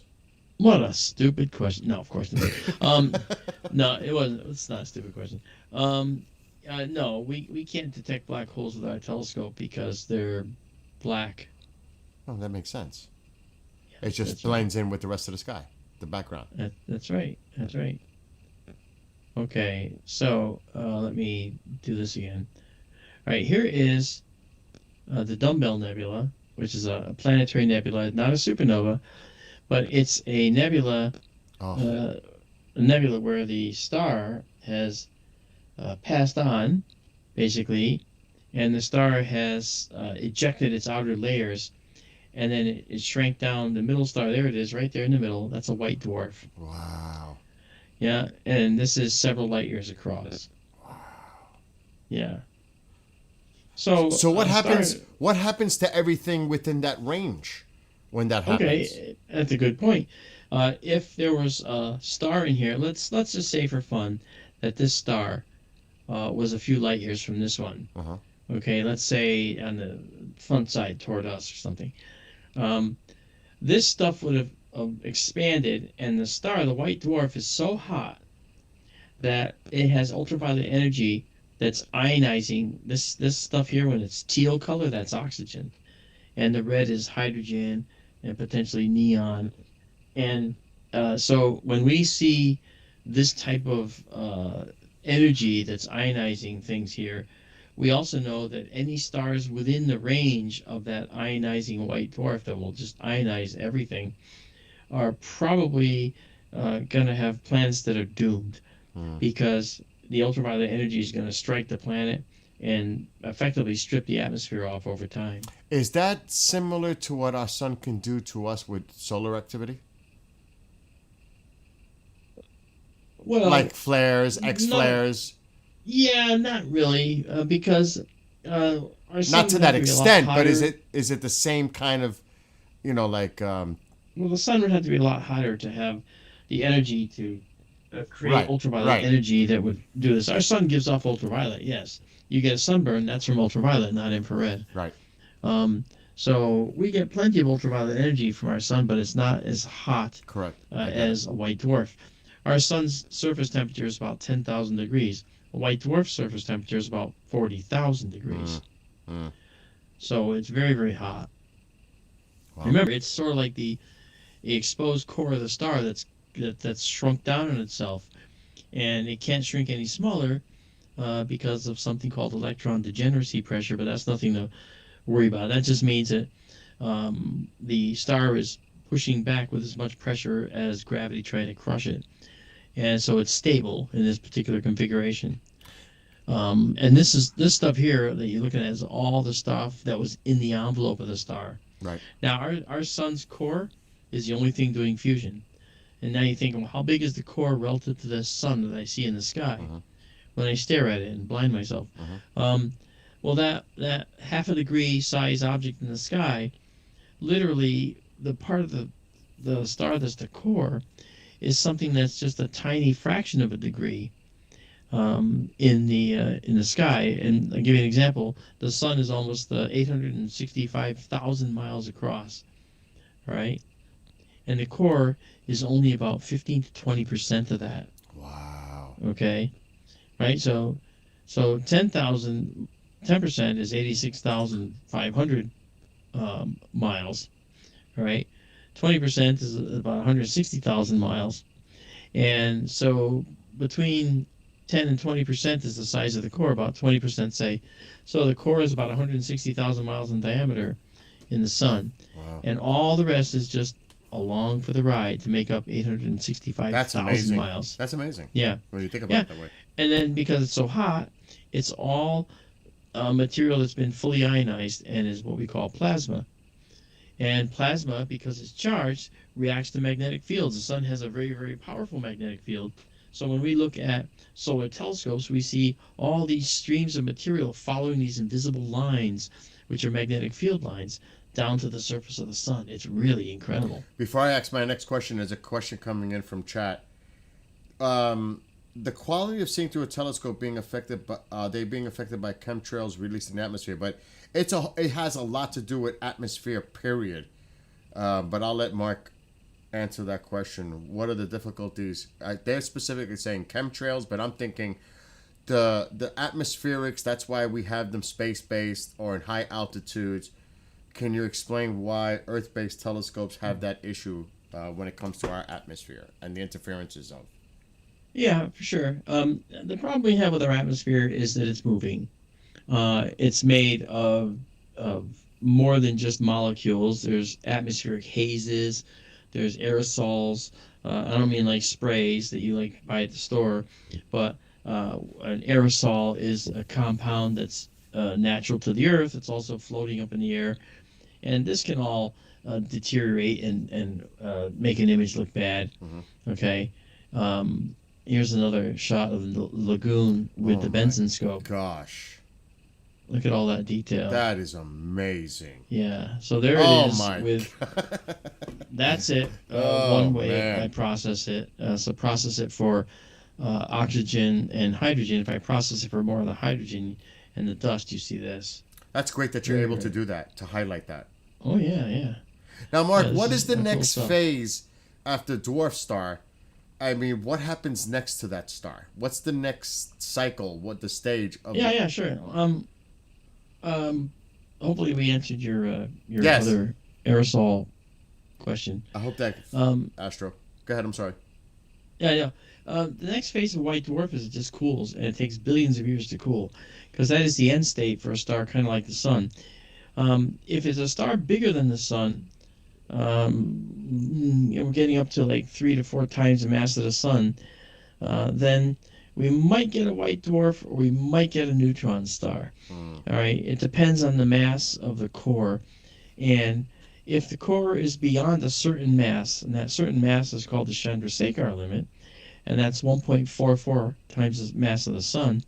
If that is what's inside the core of the star when it tries to collapse, well then we're going to get we're going to end up with a very interesting problem, because now we're looking at a star that can collapse past this white dwarf stage and past this electron pressure that holds up the star as a white dwarf. And now it goes down to making lots of neutrons. And the neutrons themselves have their own pressure they can push out with, again, as you may guess, called neutron degeneracy pressure. And that holds the neutron stars up. So stars that are more massive than the sun by a fairly significant amount can become neutron stars. Right? Now, what happens to the star itself? In some cases, a star that's heavier than the Earth, heavier than our sun, will form a white dwarf if it's possible, and not a neutron star.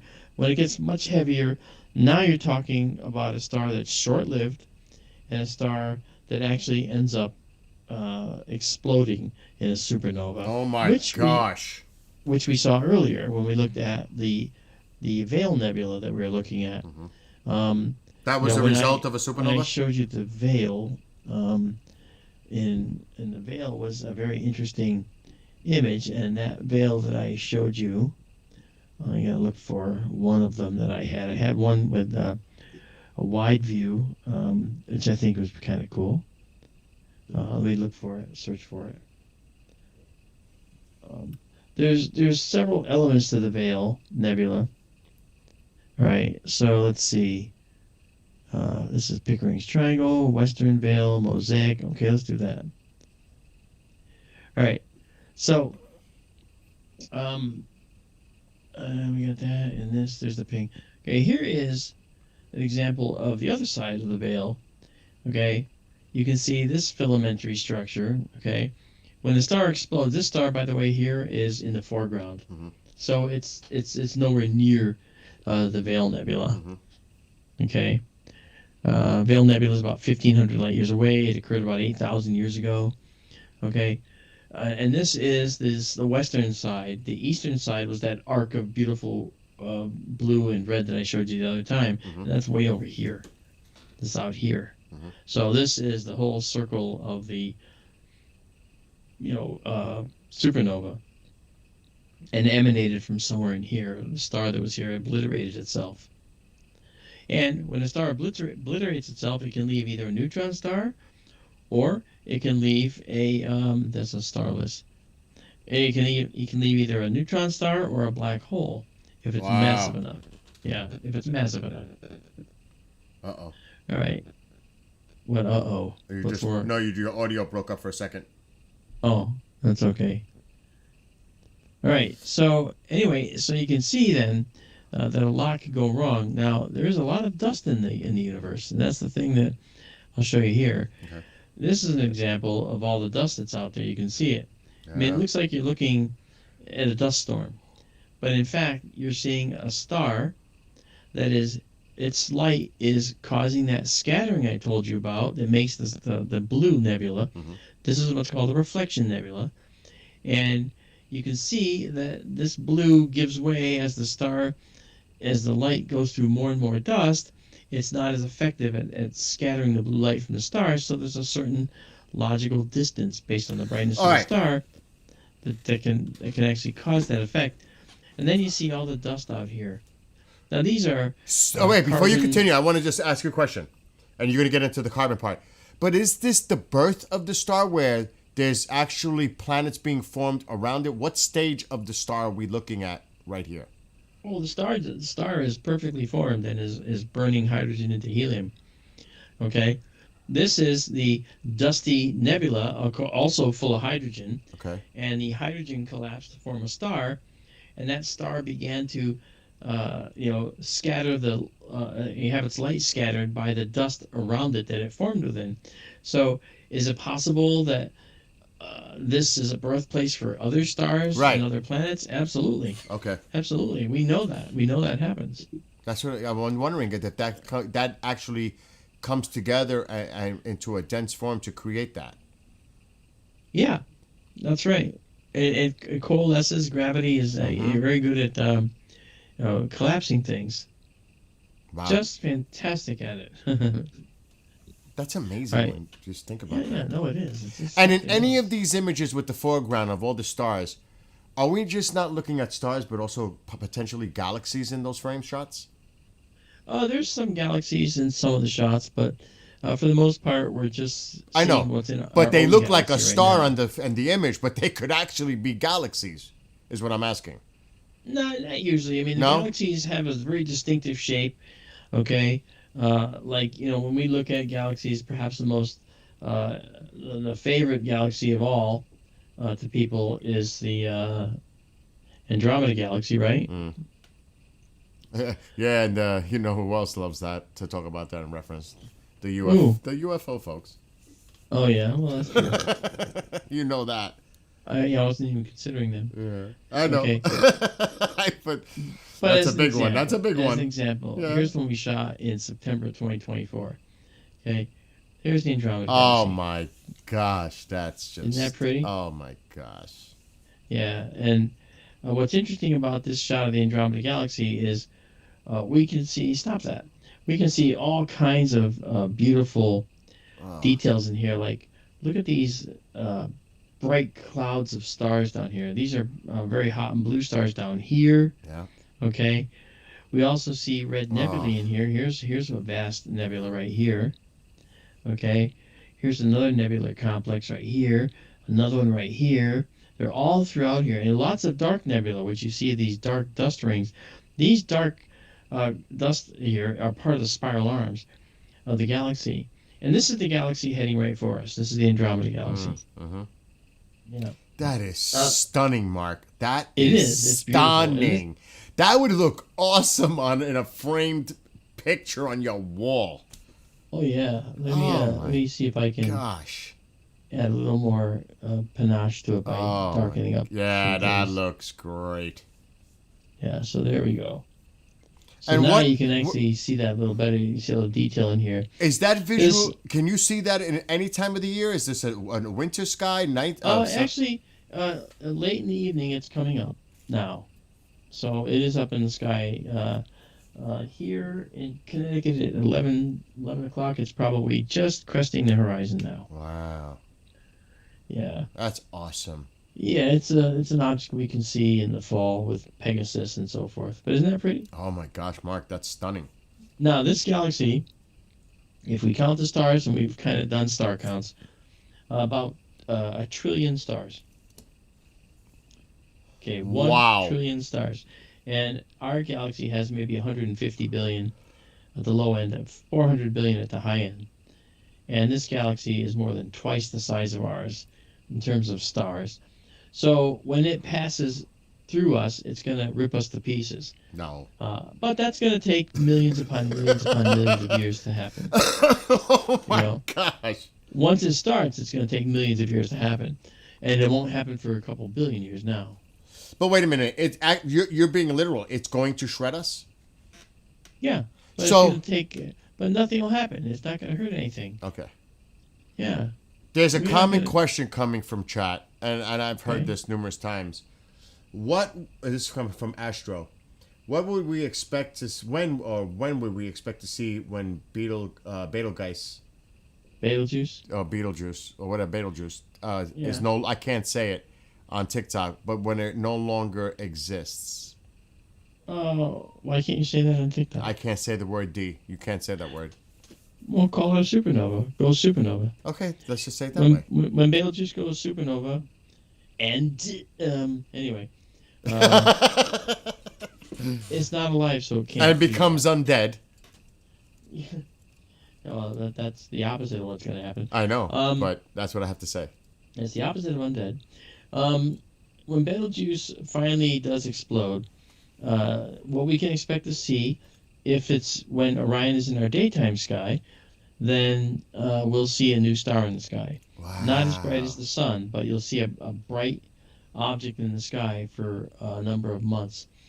And then if Betelgeuse explodes in the nighttime sky, then you're probably going to have a much brighter star in the Orion from Orion coming to you, and it'll cast shadows here on the Earth. Oh my gosh, Mark. Oh yeah. Well, in Colorado, I could see my shadow from the Milky Way. All right, a very diffuse shadow from the Milky Way. So All right, so in yeah, comparison to what the moon looks like in our sky, I mean, it's going to be on a much smaller scale, but it'll be it's smaller, much smaller in diameter. but You can would it see your look like shadow a from the nighttime? moon. But would it look like a nighttime sun or just like a bright star? It'll look like a combo. It'll look like a nighttime sun in the sense that it's going to be the brightest thing in the sky other than the moon. And so people will think it's Venus, um, but the best thing we'll be able to see is we'll be able to see this thing evolve over time. Oh my gosh! And this is Yeah. for a few months.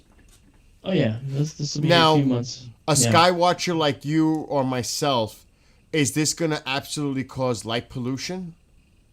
Um. Yeah. It'll cause some type of interference with imagery, but it's going to be the most popular item in the Oh entire my sky for gosh! a period of Yes. months. Oh my gosh! So we'd probably be streaming it every day if we could. Any hypothesis of when this could occur?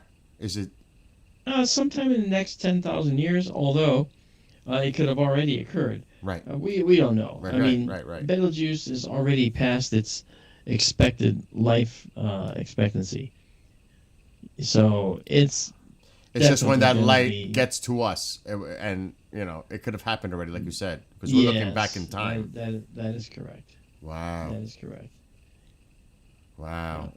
Here's another nebula out there. This is called the Christmas tree cluster.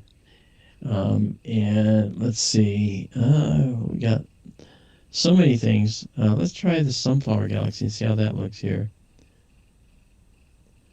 Sunflower Galaxy is a beaut. This one, let me check and see if I did this with Benson. I'll just have to be. Oh, that's M82. Another version of M82, the Starburst Galaxy, has this red burst of stellar formation coming up out of here and down there, and then this halo of starbirth going on outside the galaxy. It's crazy. But this is the Sunflower Galaxy I want to look at. And Is this it Benson or the other? What's that? Is this Benson? This I have to look and see it. When I look at it, I'll tell you in a sec. That's a ping file. Let's try that. Okay, that looks like the Benson scope, maybe. Yeah, so you can see a lot of detail. That's the Sunflower Galaxy. What a beautiful galaxy that is. You know? It does have the spiral characteristics. Oh yeah, it's a definite spiral galaxy. It's a Right. really, really pretty one. Are those the most And, common galaxies, Mark? The spiral, or no? The most common galaxies are actually featureless elliptical galaxies. Believe it or not. Wow. Yeah, I know. That I didn't know. See, I'm Yeah. learning stuff. Well, whatever. Hey, it is whatever it is, right? No, that's why I tell people it's an educational experience when they watch your streams. Yeah. Okay, there's another version of the sunflower with the Benson scope. Wow. It's really small. It's very small if we shoot it with the wide field system. Yeah. Yeah, very much so. Yep, very, very much so. So let me just do one thing right here. Let's go here. Let's turn off that Okay, the moon is over there. That's the moonlight over there. Looks like it's getting dark. Yeah, it is. It's getting darker now. Um, so the bottom line is, we can try, since we're here. Um, yeah, you can watch from there. Actually, that's pretty good to be able to do it from your perspective now. Mm-hmm. Because I'm just sharing a display. That's fine. Oh yeah, we're seeing it. Okay, I'm gonna open the roof, right? Mm-hmm. And we are gonna do this. We're gonna open the roof now. You'll watch the roof open up right here. There it goes. See the roof opening up. Yes. All right, and now I'm going to. That's amazing. You can just do that from your location in Connecticut. I know I'm 2,500 miles away from this. And he's opening up the roof. That's I unbelievable. just, it just did, yeah. And now what I'm going to do is, um, Another question while you're doing that. Have you ever seen anything that you can't explain? oh yeah, I captured some of that, which is kind of cool. I'm going to, first of all, bring this over here, and I'm going to make this larger. I'll actually do this. Okay. And now what I'm going to do is I'm going to end this sharing session for a moment. Okay. And I'll do it again. All right. And I will do it. I'm going to start sharing my window that I want to show you, which is more important. It's here. There it is. Okay. All right. So now you see me down in the corner. Hi. Mm-hmm. Okay. And you have everything that's going on right here. Now, what I'm going to do is I opened it up. I'm going to turn on the power.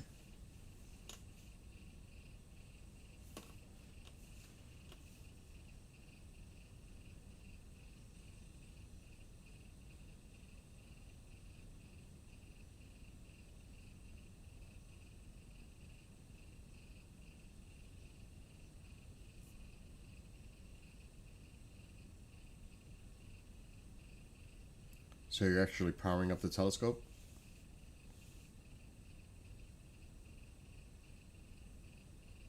I don't know if you're talking because I cannot hear you now, if you are. I lost your audio.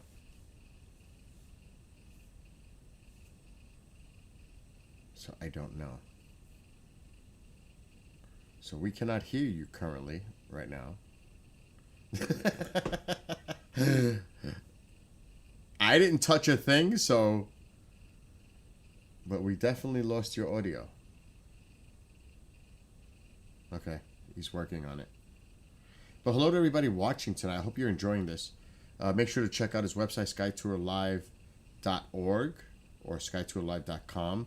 TikTok, follow him at skytourlivestream. Make sure to check out the website because it's his portal to his gallery, the images, where he streams on the TubeU channel. You know what I mean? So everything you can find on the website. It's all the information is there. And he did a stream last night, so you can catch up on a lot of the stuff that he's doing. And so I'm just going to say hello to those I'm saying. What's up, Melissa? I'll see you tomorrow night for the show. The live show with the International UFO Bureau. And if anybody's got questions, post them in chat. And I'll get them to Mark. So if you have a question, post it in chat. And I'll definitely bring it up to Mark. And KJ, like I said, thank you for your help. And I may need your help to assist me when it comes to Mark's situation with TikTok. Mark, we still cannot hear you. I know you got your finger up, so you're working on it.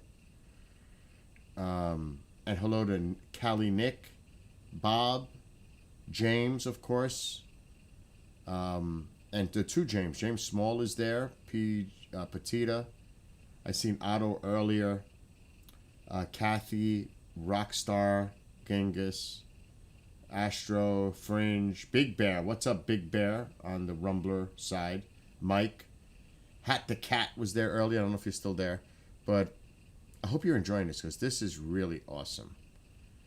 At least for me it is. I love when he does this, the astronomy. And the images are just stunning.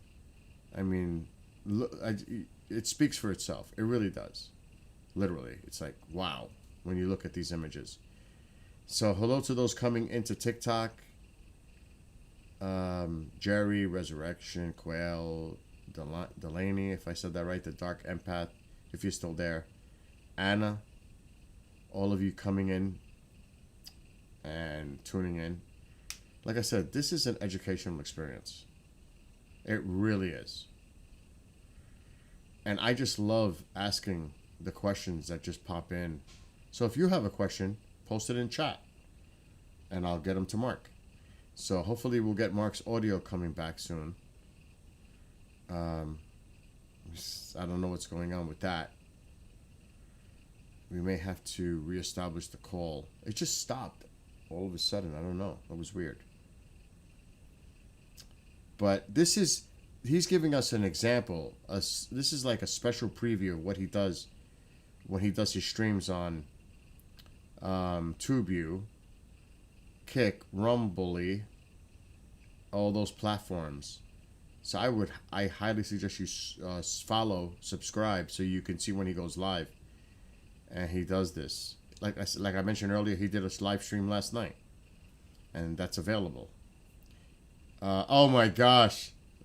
Tell Mark we miss Clem. I've seen Clem up close and personal. Oh my gosh, Clem. So Mark, I don't know what's going on. He's putting his hands up, so he's trying to figure out what's going on his end. We may have to reconnect, maybe disconnect on Teams and reconnect you, maybe. I don't know. He's still working on it. I see a Mole in chat now, stirring things up. Yeah. I'm just checking to see all the comments. No. A lot of this is funded. It's crowdsourcing, funded by others. A lot of it he's invested with his own money. But, a lot of this it costs money to keep this going. That's why on his website, he's got the donate page. You got to remember, he's paying for Starlink to keep this going, equipment maintenance, upgrades, putting telescopes in other locations. So a lot of it's just simply crowdsourcing. KJ. And getting folks to continue to make this happen on a daily basis. And a lot of people do. So you can go to the website if you would like to contribute to that. Again, it's skytourlive.org, as you can see in the bottom part of the screen there, where Mark's image is. So, let's see. As soon as an unexplained question comes up, the audio goes. That's part of what happens with technology. We have those bugs at times. But I'm sure he'll work on it. But at least you guys, even if we can't sort this out, you definitely got some insight. And he opened the roof, so maybe we can at least see him put some real-time images. But you guys got to see how it is when he does take the images and stacks them to create those beautiful images that we've seen already. So like I said, you already got to see what he does. And I hope you enjoyed seeing the images that he was putting up on the screen. And maybe if Mark can't work out this audio issue, maybe he will go live on all his platforms, and then everybody can just go over there and tune into him doing it in real time on his channels. So we'll see how this goes. If not, maybe that's something Mark can do, is continue the stream on his platforms and everybody goes over there. Because we cannot hear him currently. But we'll give it a few more minutes to see if he can figure it out. If not, I can try to disconnect and reconnect. See if that fixes it. Sometimes it does. If not, maybe he'll do a stream and he'll give me a call on the phone and he'll tell me that he's going to stream. Because maybe that might be the way to go here. So, Mark, we still cannot hear you. Do you want me to call you on the phone? Shake your head, yes or no. Okay, I'm gonna grab my phone. I'll be right back. Okay. Oh my leg.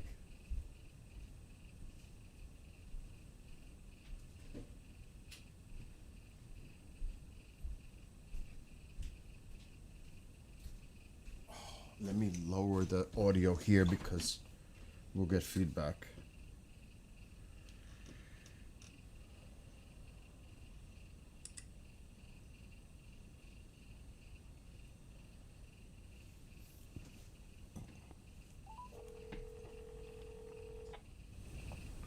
Yes. Okay. Yeah, we lost your audio. I know. I've been trying to get it back, and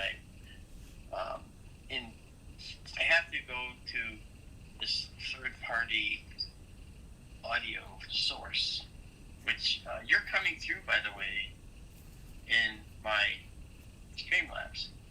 All that's coming through. So if I were to go live, they would hear you. I would hear you. I can hear you. But you probably wouldn't hear me. No, because of what's going on with the situation right now. But are you? I mean, this could easily. They got a treat tonight. Those on TikTok, everybody that's pretty much watching on the other platforms are already familiar with what you do on your channels. Do you want to end this with me and just go live, and I could tell everybody to go over there live? Do you want to continue this? What are your plans? Well, the thing that's going to happen is that I did stream last night. Okay. So I actually was only going to do this if we could connect. Now, we did this before. Mm-hmm. And I don't know why your voice isn't coming through, or you can't hear me. I don't know why. Yeah, it was working. It was working fine for over an hour and a half. Yeah, and that was because we were going through Teams directly.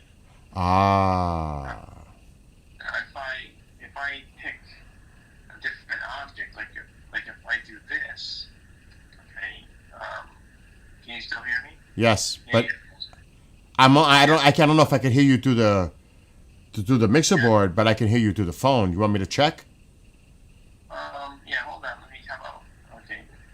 Yeah, you can try that. I'm gonna mute you on the phone so it doesn't create an echo. Hold on a second. Okay, let me take him off speaker. Let's see if we can hear him through the board. All right, let me see if I can hear you. No, I can't hear you through the board. Only on the phone. All right, I'm gonna mute I'm muting again. Okay, I can only hear you through the phone, not. Okay. I mean, it's okay. I mean, we got to see a lot of your images, Mark.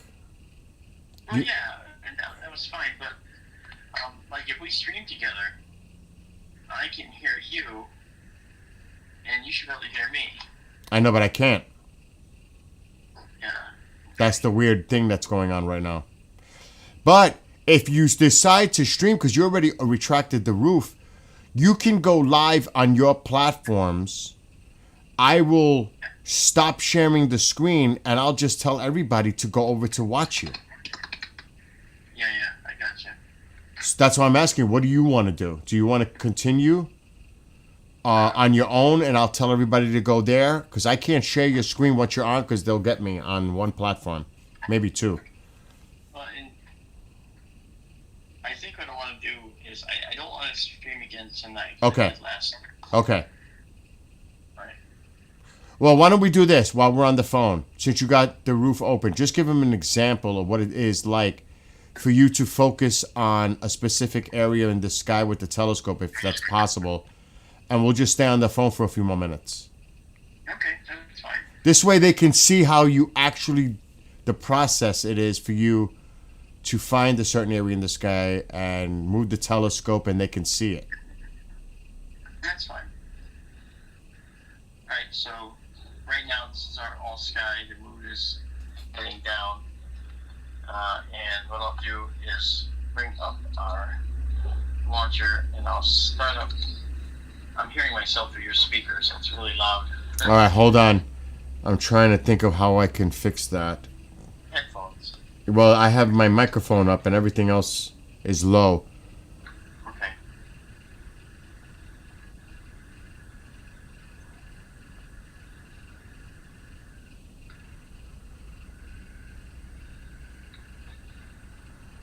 I'm actually going to mute my mic and just let you do all the talking. You are? I'm going to let you do all the talking this way. I'm going to mute the phone mic so it doesn't create that echo going through the mixer board. Okay. So the floor is yours. Okay. I'm moving the telescope now. And I have to get the camera here to work. Oh, wait a minute. That's what it's doing. Gotcha. Okay. So I'm going to quit that. I have to restart this software here. I'm doing things differently because you're on the phone. Yes. Yeah. Let me, Just to give them a quick little insight on how you do I know, this. that's what I'm trying to do. I gotta. Oh, now it starts. There we go. Okay, and bring it back up.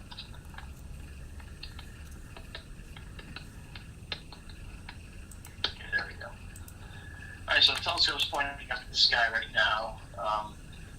We're doing this a 1 second photo.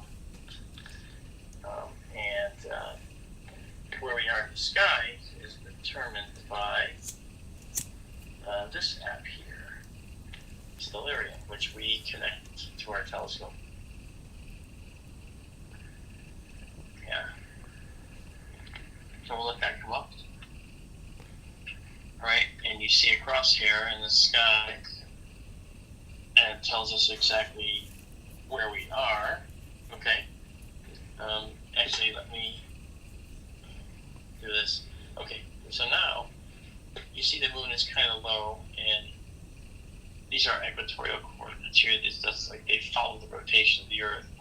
But if we get rid of those and we just go with like the coordinates that show us the zenith. Let me just go over here first. Oh, sorry, caps lock was on. Right. Okay. Get Hercules coming up. Right. So you can see, I told you about the Andromeda Galaxy. Mm-hmm. Here it is. It's just barely coming up right now. Over there. Okay, so what I'm going to do is I restart that app because it's giving me some issues.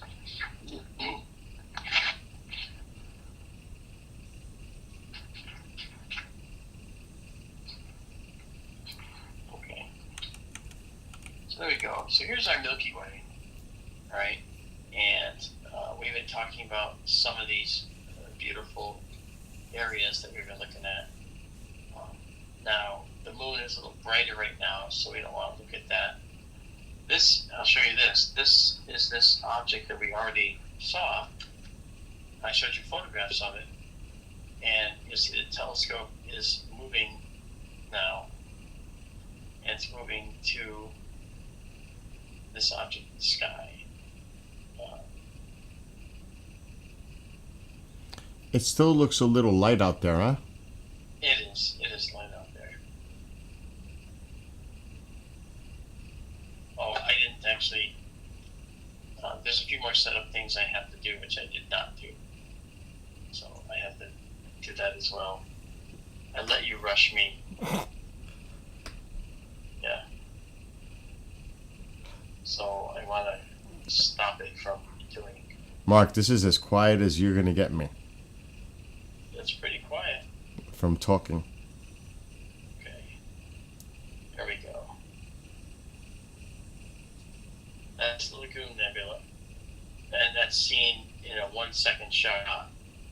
Okay, so this is a live view. So if you see a satellite fly through, you'll watch it go zipping right through. Okay. All right. So let's do.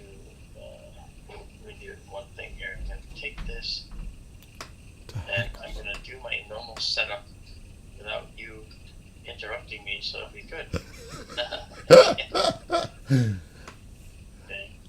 Do that. I'll be right back. Oh, sure. Now you can just run away. No, Tycho wants in. Okay.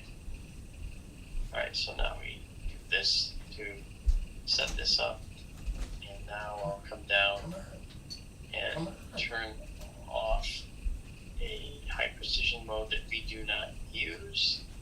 There we go.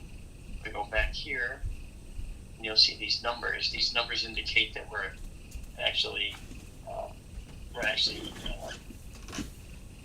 what am I trying to say? We're actually guiding right now. So, are you seeing this screen, Bill? Yes. Okay, so everybody sees the screen. Yes. Okay. All right. So, now that I've done that, what I'm going to do is come back here, and I'm going to tell us to go here, because we went to the Herschel 36, which is the Good Nebula. But now I'm telling it to go to the Trifid Nebula. And so the telescope's moving, and when it stops moving, we're going to have Trifid Nebula in our view right there. And what I can do is I can tell the telescope to identify where we are. All right. And it's finding it. It found the Trifid Nebula. So I can click on that and say, center it in the view. Now it's going to move it. Oh, great. Yeah, do you want to see that? I don't want to see that. All right, now it's going to move it into the center of the view for us. Make sure I actually caught that. Yes. That is so cool. And now it'll move into the center view. And then once we have the center view now we can actually start taking pictures. Okay. And there we are. So this is the annotation in this software that we're using. It's really nice. Okay. Now let's do that. Go like this. Now you see here it says searching. That's the telescope trying to find a guide star. And now we got numbers. So it's guiding now. So I can say do a 15-second shot. And this is what we call our low light mode. What I want to do is get out of low light mode and go into our deep sky mode. And now you'll see the counter going across down here.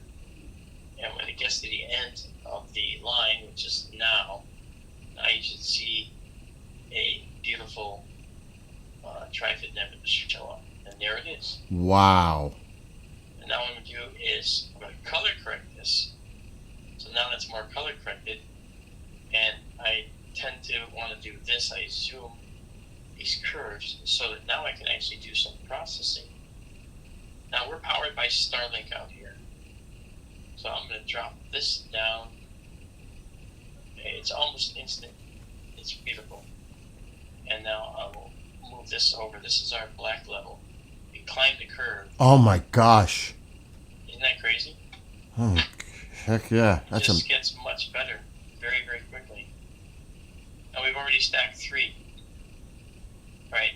I'm gonna increase the value or the beauty actually. This by right away you'll see it get even better right now. So now it's even better, and we're gonna actually do an unsharp mask, which is right here, and it's gonna add extra detail or pull out extra detail. So that's really pretty. That is. Excuse me. And so yeah.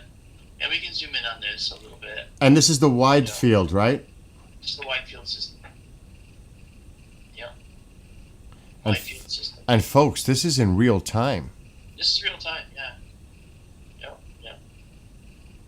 Oh my So, the three of you watching, if you're not already members, join us for free. I mean, really, this is outstanding. I mean, wow. When are you planning to do your next live stream? I tend to go every other day. So I did one last night. So I'll probably do one tomorrow. What time? It's usually around 11 o'clock because that's when it's Dark? Dark out there, yeah. Local time is dark. Yeah. For us in the East Coast, it's about 8 p.m. It's 3 hours away, actually. Yeah. So if it's 8:50, 9 p.m. over there, it's 12 here because it's 3 hours later. Mark, is it automatically stacking? It is. I have it automatic. Because the images are just getting better and better. That's right. An auto stack process. See, we've got 9 stacked right here. You can see that right there. Yep. Yeah.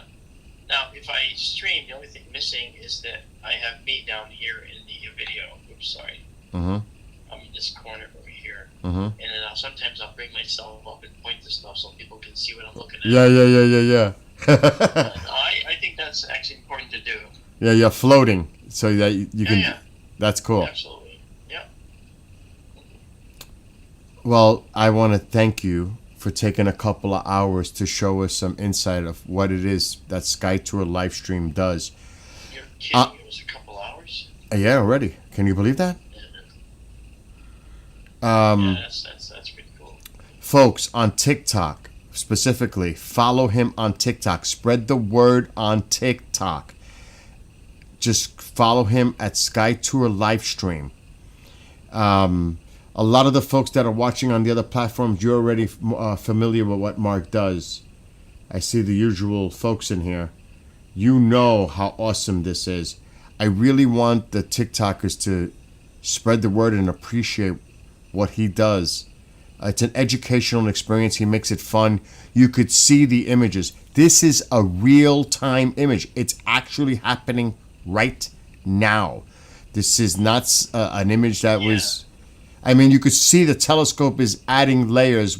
It's stacking photos on top of each other to give you this... Look at it. It's happening in real time. You're seeing an actual live view. And what specifically is this one called, Marc? This is the Trifid Nebula, and we can do this, okay? And they see Trifid Good night, Nebula. Kathy. Go ahead, Marc. I'm sorry. And it's okay. And you see the Trifid Nebula, and what we'll do is I grab that and I say make that the target name, just like that. Okay? And I save the image just like this. So now, when we go in and grab that image, this is the image people get right here. That's what they get. Wow. Okay, and that shows everything. It shows the stars that are nearby, all that. Labeled. Okay. Yeah, labeled. Now, that's not what they get for the actual image. So once I do that, I save this image. Okay, and I save it exactly as seen. Right, and so the image they can download is along with that annotated image. They can also download this image. Mm. And they can then do what they want. They can zoom in on it. They can check it out. Yeah. So and they can do what they want. You know what's amazing? Even though you still have some light going on in the skies, you can still get an image like this. Yeah, we're actually able to get rid of a lot of the light, because we can kind of use a filter to help get rid of it. Mm-hmm. Blues would get lost in the blue sky, so luckily we don't have a lot of that going on. Yeah. So now, okay, so this here I just saved it, and I'll save it exactly as seen one more time. 21 shots. Okay. And look, how long have we been doing this? I mean, we're doing a 15-second shot. Yeah. 2 minutes, 3 minutes tops. Yeah. Now, this guy right here, actually, it's right here, 5 minutes and 30 seconds. Okay. This object right here, if you use the telescope to gather this image, you're probably going to get, it'll probably take you about 9 minutes of exposure to get this with a telescope like ours. But what we've done is we've modified this telescope to be photographically faster by 25 times. So that means that our telescope, which is normally what they call an f10 focal ratio, focal length, focal ratio rather, is running at f1.8. So photographically, it's running much faster. Would you So say we can catch all these things in no time? Would you say that your telescope, that's what separates yours from many others? Yeah. Actually, for the longest time, this telescope was the only one in the world of this kind running at f1.8. And now there's a couple others out there, but not many. So this is kind of special. Now the Benson telescope is running at f7 because I want to have a narrow field, and to have narrow fields, you need to have something zoomed in more, and we don't want to rob the resolution from that beautiful sensor we've got. So that's beautiful. I've never asked you this question. That's a lie. You've always asked me every question ever. What is your favorite object in the sky to observe? Wow, I actually you stumped me. Every object I see is beautiful. I know that. But do you have a favorite? I may. But it's more like every season I have a favorite. Well, let me see if I can take us up to something that is a favorite. Okay, I showed you some of the stuff. I'm going to bring us into the Summer Triangle? North American Nebula. Yeah, this is at the heart of the Summer Triangle. We're going to go up to the North American Nebula. And that's really high in the sky. You see the telescope now over here is moving up into the sky. And we're going to be moving toward the Cygnus, the Swan constellation.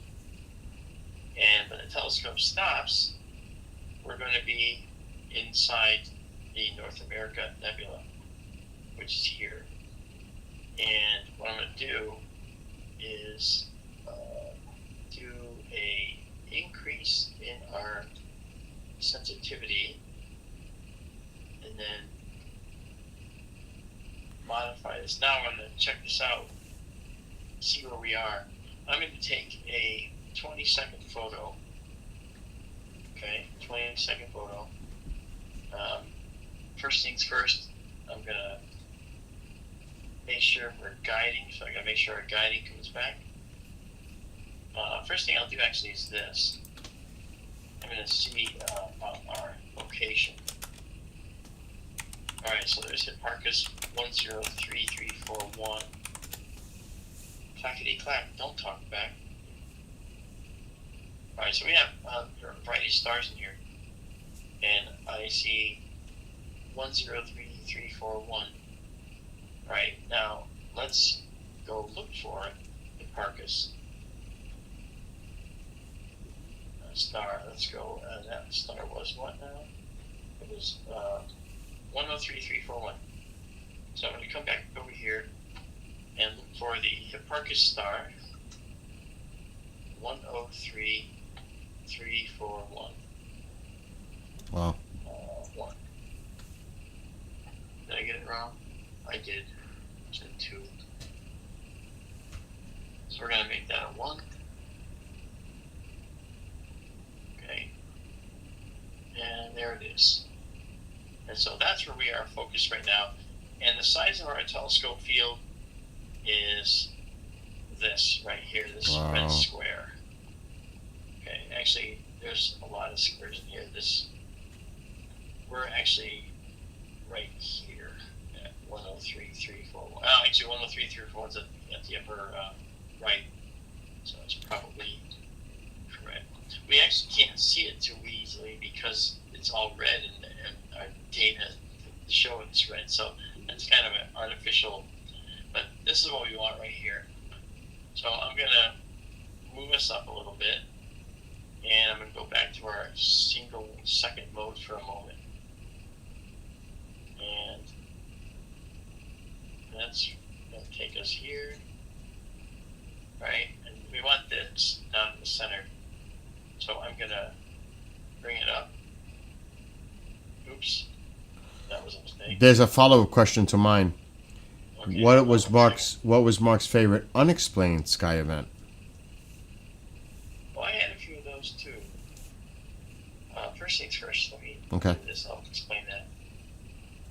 All right, let's bring this down now.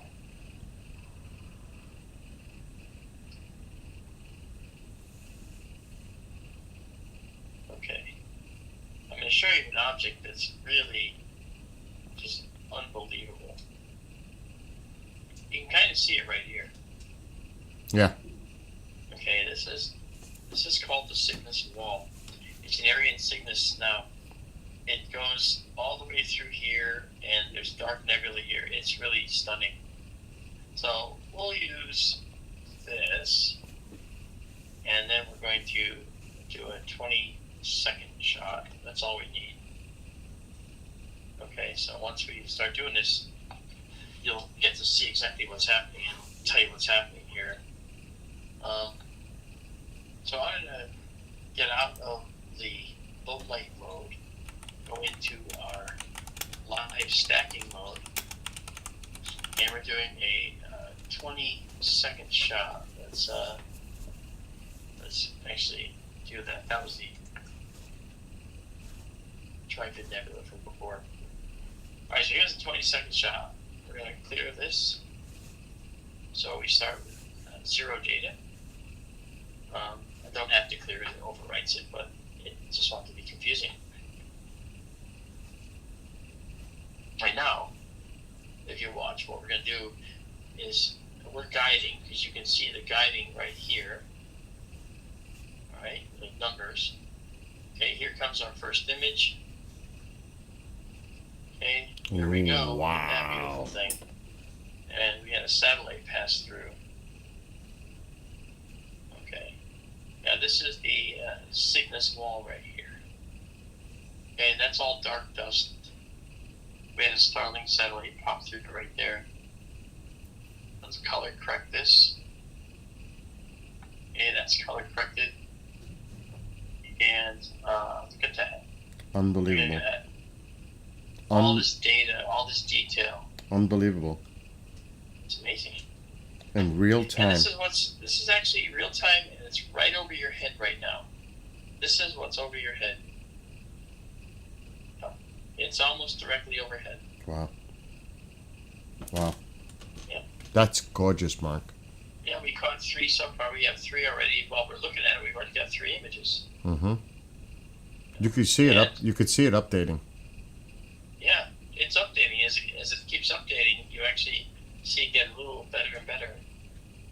I'm actually going to take down some of the colors because it's actually too colorful. I'll put it right here. This is more realistic right here. Right there. Yeah, isn't that something? That's incredible. Then I'll migrate off this. This is our curve with the light. It's red, green, and blue. And so this is the level that we call the black level. If we move forward with it, we cut out a lot of data, and you'll see it get darker and darker and darker. Mm-hmm. So if you come back to the left of the curve, just to the left, this gives you the maximum amount of data, okay, where you can see subtle details, okay, and like that's too much. Come back in just a tad, and then we can actually do this. We can pull this down. This is our mid-level. It allows us to see subtle details starting to pop out. Yeah, and then we can pull in, right, and we get even more details now. How many That's just beautiful. How many so far stacked? Well, it says right here 7. Wow. I usually go to about 20, sometimes maybe 10, 15. But we've done. This is only a 2-minute and 40-second shot right now. Mm-hmm. Now, if you're going to get this this kind of detail with a regular telescope, it's going to take you many tens of minutes to get all these subtle details up here. Mm-hmm. But with a scope that moves so photographically fast that we are able to actually capture this data in a very, very short time. Mm-hmm. Yeah, very short time. Mark, that's stunning, Mark. And it's live. Yeah, it's live. I mean, Real time. Notice that satellite trail has almost disappeared. Mm-hmm. It was only in one frame. And as we stack 8 other frames of the 9, It's disappearing. it's disappearing because the lack of space here is overwriting it little by little by little. By the time I get, say, 15 frames, you won't even notice this line anymore. Mm-hmm. So isn't that cool? That's amazing, Mark. Look at the detail. And this is the wide field system. That's what this system is good at. Okay? This system is good at this. Our other telescope shows us this. And so we see that size of a field. But that must be incredible detail. It's much more detailed, absolutely. And that's why we open both at the same time. Wow, Mark. I'd have them both open right now, if we could. Yep. You know? All right, so hopefully tomorrow. Oh yeah, I'll have it done tomorrow. You think it'll be fixed by tomorrow night for you to do it both? Yeah, he told me he's gonna go up and work on it tomorrow, and so I asked him to let me know when he'll be there. And I can check my messages now to see if he's gotten back to me and see what's going on here. Okay. He has not gotten back to me yet, so he will. All right. Well, There you go. there you go, folks. Look at that. So That's I'm gonna actually come in here and do this now. I'm gonna set up telling me what this is. Okay. remember, this is real time, folks. It is. And now what I'm gonna do is go up to here and write in that this is the Cygnus wall. And that's how it will appear on our server for everybody to get at. Okay.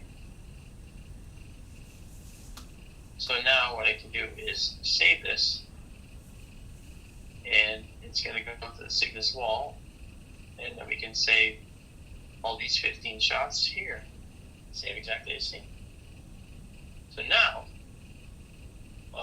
that's it. We're done with this shot. That's amazing. And this is already up on our server by now. It takes less than 30 seconds for this data to get there. And so I basically just do this. So this is already on SkyTour. This is already on SkyTourLive.org. Yeah, if you go to skytourlive.org, you'll see that the date is up there for this data, and it'll be in the directories for sure. Wow, Yeah. Mark. Nice. Oh yeah, wait, we're on. You're viewing my whole display, so I could come back here, and you're seeing this now, right? Mm-hmm. All right, so I can go and say, go look at our online database, and when it comes up, you'll see that when I sort it in descending order, it isn't descending order. I want to do it in ascending order, I guess. Oh no, that was wrong. See, it didn't do it right. Oh, let's do that. That's how I did before. Yeah, okay, here we go. So 8:30. So here is M20. Here's the Cygnus wall. If I double-click this, right, double-click this, there's our Cygnus wall image already on our server. Wow. So it's all there already. Nice and crisp and clear. Look at that. Isn't Well, that crazy? we cannot see it on this screen, but Oh, well, why can't you? I don't know. I just see the telescope view. Oh, I thought I was sharing my display. No.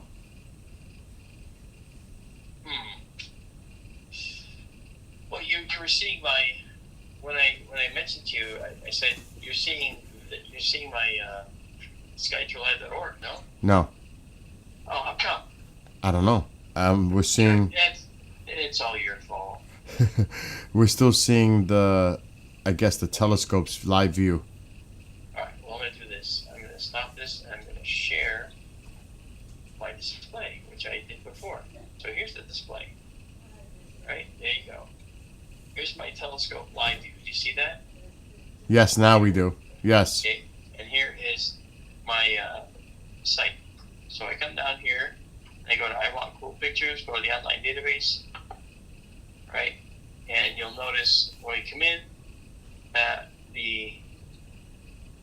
what we're looking at is, I gotta get these to do the proper order. And then you'll see 8/30/2025 here. See it? Yep. That's tonight. So that automatically creates the folder to put the photos in? Absolutely. That's yeah. amazing. Here's the Cygnus wall. Makes Here's the Trifid Nebula we shot earlier. That's amazing. That's amazing. Yeah. It's so compact and easy for you, the way you set this up, that it just does everything. Yeah. Like. Yeah. And even a 25 frame shot of the Trifid Nebula. Yeah, from earlier. That's amazing. Yeah. And you see it's showing a placeholder, then it sharpens up to what's really there. So look at that. Unbelievable. Unbelievable. Yeah. So it only takes a few seconds, about less than 30 seconds for us to get that up there. So now, here, we can go over to here, back out, and I'll show you another region which is really cool. There's way more regions here that are neat, but I'm going to take us down to this guy. Alright, and it's called the Crescent Nebula. And that's another kind of object. Okay, we're looking at a dark cloud of gas and dust that was in the Cygnus North American Nebula, it's called. And the North American Nebula, see, we're looking at this now. The North American Nebula is a stellar nursery. This here is the beginning of stellar death. Okay? Or the end of stellar objects. Okay? And this object is something known as a Wolf-Rayet star. A what? So wolf, like the wolf animal, and Rayet, R-A-Y-E-T, star. And the Wolf-Rayet star is extremely hot, up to about 200,000 degrees Celsius in that star. Wow. Which is right there. And so now what we're going to do is we're guiding already. I'll do a 20-second shot for this too. We don't need much time. And we start it, and you can see that we're doing that. You can see this, right? Mm-hmm. Yeah, that is our progress bar. Mm-hmm. And so I'm going to come out of low light mode. We're not going to lose anything by doing this because the photo hasn't come here yet. And in our live stack, oops, get that up again. There's a live stack. I missed the photo. So at the end of this, you'll see the Crescent Nebula in all its glory in a 20-second shot. And it's a very faint object, relatively. So some of the detail in here is faint. But we can see Oh my a lot gosh. of it. Yeah, I know. It's crazy. And again, look at this dark nebula in here. Look at, let's see if we zoom out a little more. You can see a color correct here. Okay. And you can see, let me drop a little bit. So you can actually see this beautiful red, soft red all around it. Okay. Really neat. And if you can zoom in, you can see the structure. Now, we have only 2 frames, right? And you can start to see this much better. And the color curves sharpen up and get better. And what we do is I can modify this as we're taking the picture to kind of show us a little better view of it and soften up some of the noise that you're seeing. So it can look like this. Mm. And I gradually move this over more as we get more frames in. That I've makes sense. also got filters going. I got these filters going to show us, what we're getting for exposures and make sure that our error is fine. So I can look at this a million different ways. It's so cool. That is amazing, Mark. Yeah. So the star here, right, is the cause of all this, and that star is going to go supernova before long, and it's going to obliterate this cloud it created, which is the guts of the star. This is just pretty much the exposed core of the star. That's what you're seeing here. Really something. So when you say it's going to go supernova, I mean, we're talking thousands of years? Don't know. That's the beauty of this. We don't really know. And I like that most of all. Wow. There we go. That's a better color correction. And how many light years? Is it look. Far? The Crescent Nebula's distance is about 4,700 light years. Okay. All right. So this nebula is probably 100 light years long, maybe 80 light years long. Oh my gosh. I know. And think about this: the nearest star to us is 4 light years away. 4 light years. Exactly. It's hard to comprehend distance. It is. When you're looking at something like this. Yep. In the scale of the universe. Yep. So now you can see all these additional material in here. You can see the different colors starting to show up. Mm-hmm. The bluish green is oxygen. The red is hydrogen. Okay. And you have dust around here. It's just, when I see an image like this, it makes me realize how small we are in the universe. oh yeah, we're tiny compared to this. I can tell you that. I mean, If I turn off the instrument mask, it'll soften it just a little bit, and we'll lose some of the noise. But you see, for this nebula, you don't really even need it. No, it's really something else. unbelievable. Yeah, but there you Unbelievable. go. Well, I want to thank you. I want to thank you so much for sharing all of this with all of us. Oh yeah. I'm gonna get to work with a friend of mine.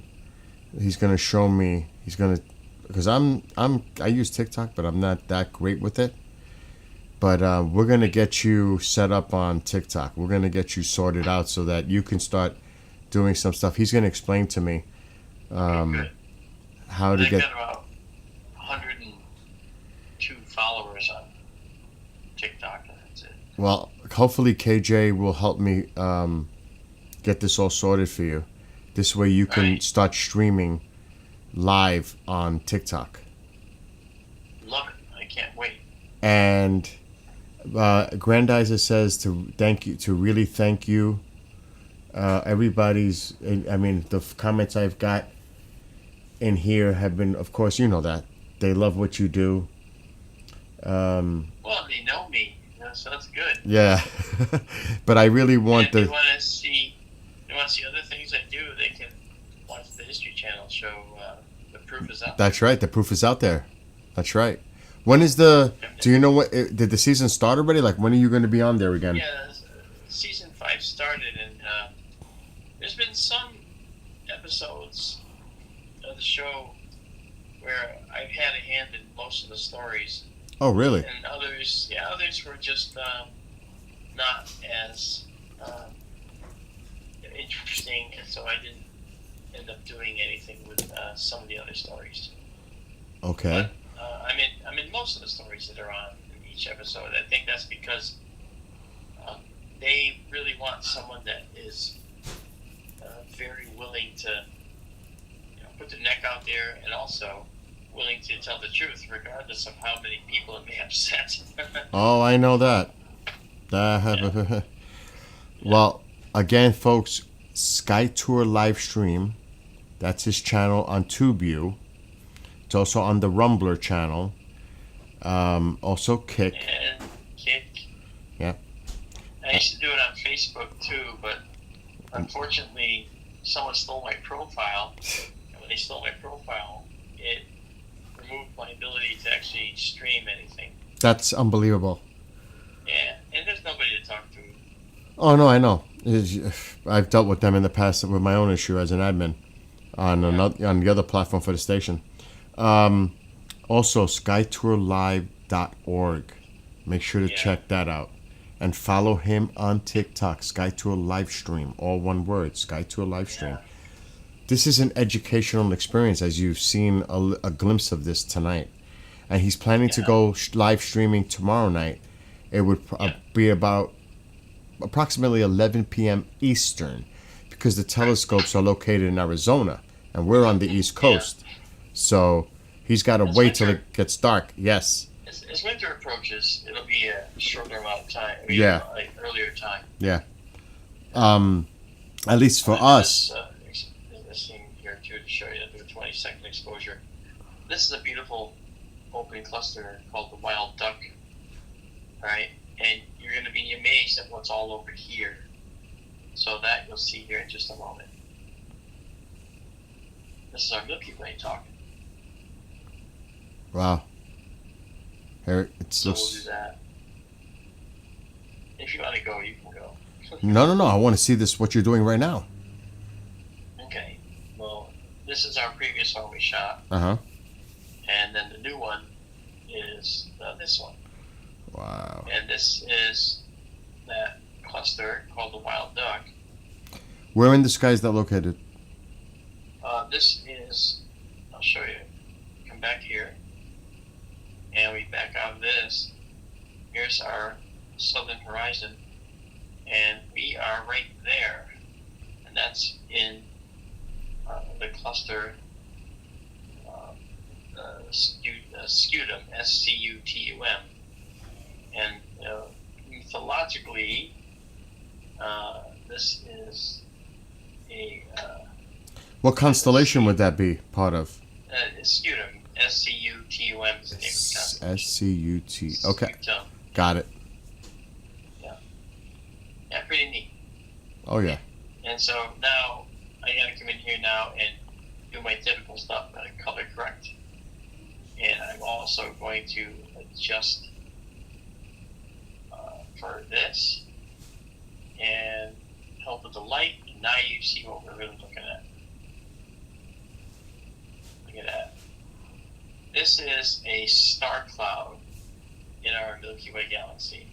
This is dark dust. You can see the little fingers, Mm-hmm. So that's our neighborhood. It's in our Milky Way galaxy. Yeah, it's in our galaxy. It's not in the Andromeda galaxy. It's in our Milky Way. Yeah. Mm-hmm. Yeah. Really cool. Amazing. Yeah, it's beautiful. It really is. Yeah, and it's 5 shots so far. It's mind-boggling that all of this is right above us, or all around us. I know. That's the thing. It's almost, you can't even comprehend. It's just so much out there. You're right. How about this? Let's think of it this way. There's another thing too, by the way. I can actually, to see these things better, I can sometimes take that away and go full screen here. So we can actually just look at the object, and then we zoom into just the object. So now it fills the screen. It's still real time, okay? And all the data we want is down here.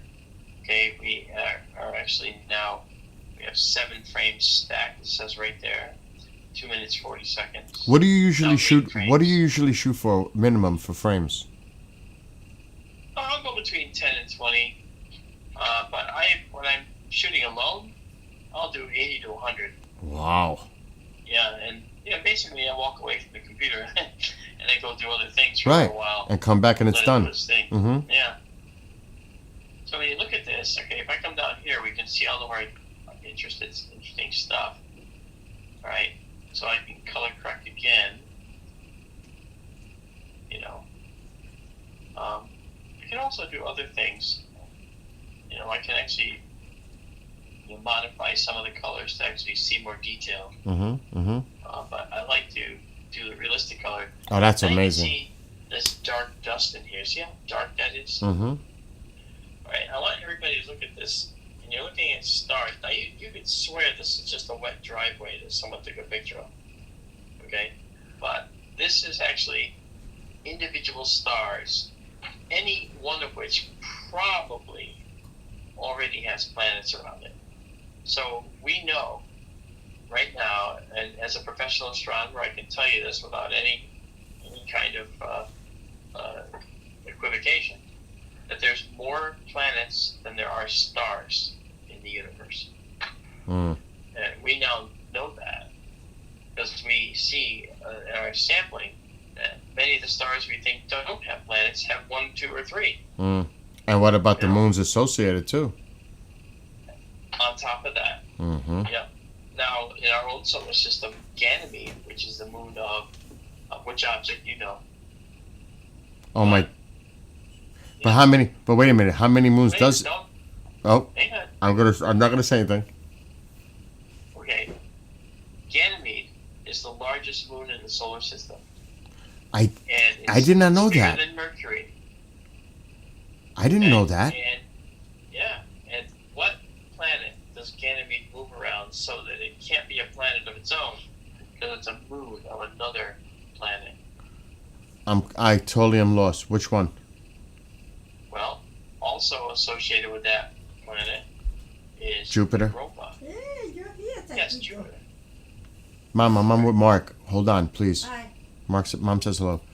Hey, You gave me too much of a hint. But go ahead. That I did not Yeah. know. That's the largest moon.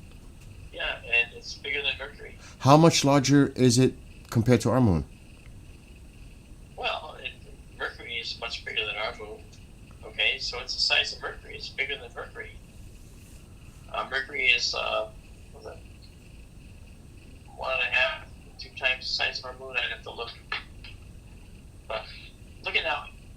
We're up to 16 stacked frames now. Wow. A total of 5 minutes and 20 seconds. All this dark dust is showing beautifully. Mark, one more question. What about Yeah. dark matter? Yeah, dark matter is interesting. Dark matter has an interesting genesis, why we think dark matter exists. And it has to do with watching and figuring out how galaxies rotate, how their stars orbit around. We look at Mercury. Mercury goes around the sun in 88 days, very fast. Mm-hmm. So it takes over 250 years or so to go around the sun. So the farther away from the sun, the slower they orbit. So using that model, we should expect that when stars near the center of a galaxy are orbiting, they go really, really fast. And when they're outside in the outskirts, they go really, really slow. Mm-hmm. We don't see that. What we actually see is the galaxies rotate like somewhat of a rigid disk. Okay? Kind of like a rigid disk. And as they rotate, they have a little bit of differential rotation where the objects on the outside are moving a little bit slower, but not slow enough to account for the model when we look at the solar system and planets going around our sun. So that means there's something else bathing the entire galaxy in mass that we don't know, that prevents the galaxy from having that what we call differential rotation, where the spiral arms will drag out over time and lag behind. Now we see some of that, but we don't see enough of that. So that led to the thought process that said there must be some other type of matter that we can't detect readily that's helping a galaxy rotate as a rigid disk, sort of. That's That's fascinating. Dark matter. Now we call it dark because we don't know what it is. You know? So because this now let me, because you said like a disk, are we saying? I mean, I'm just like freaking out right now. Why? Because the center of the galaxy, everything is rotating around that. Am I right? That is right. Is there a black hole at the center of the galaxy? Yes, there is. Okay. So And we've imaged stars moving rapidly around it. because it's closer to the center. Yeah, the stars near the center, if they're caught by the black hole, they orbit the black hole. And over a 10-year period, you can see these stars whip around the black hole. It's amazing to watch. That's out there. It's just like, because if everything is revolving, then that kind of, I'm thinking of like the way we look at the galaxy. Is everything, and this may sound like making it so overly simple, but is everything that's going around the center of the galaxy flat?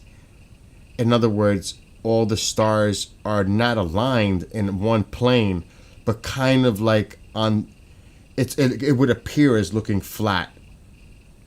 All these. Well, what you're saying is there's a disk. Right. There's a galactic disk. Right. And this galactic disk that we see is actually a disk of stars, and it's going to be quite a few light years in thickness, this galactic disk. So, like, if I was, like, to make an analogy, Yes. if I had a 78, like an album, with the hole in the Yes. center, the hole being the center of the galaxy, and the disk would be everything around it in our Milky Way. Kinda. On that album. Thicker. The thickest part would be in the center, and it would taper as it got near the edge, but it would still have thickness. So, the main cluster of stars would be toward the center, and then as it spirals out in the little branches, let's just say, there's fewer. Yeah, you could say that. And the thing is,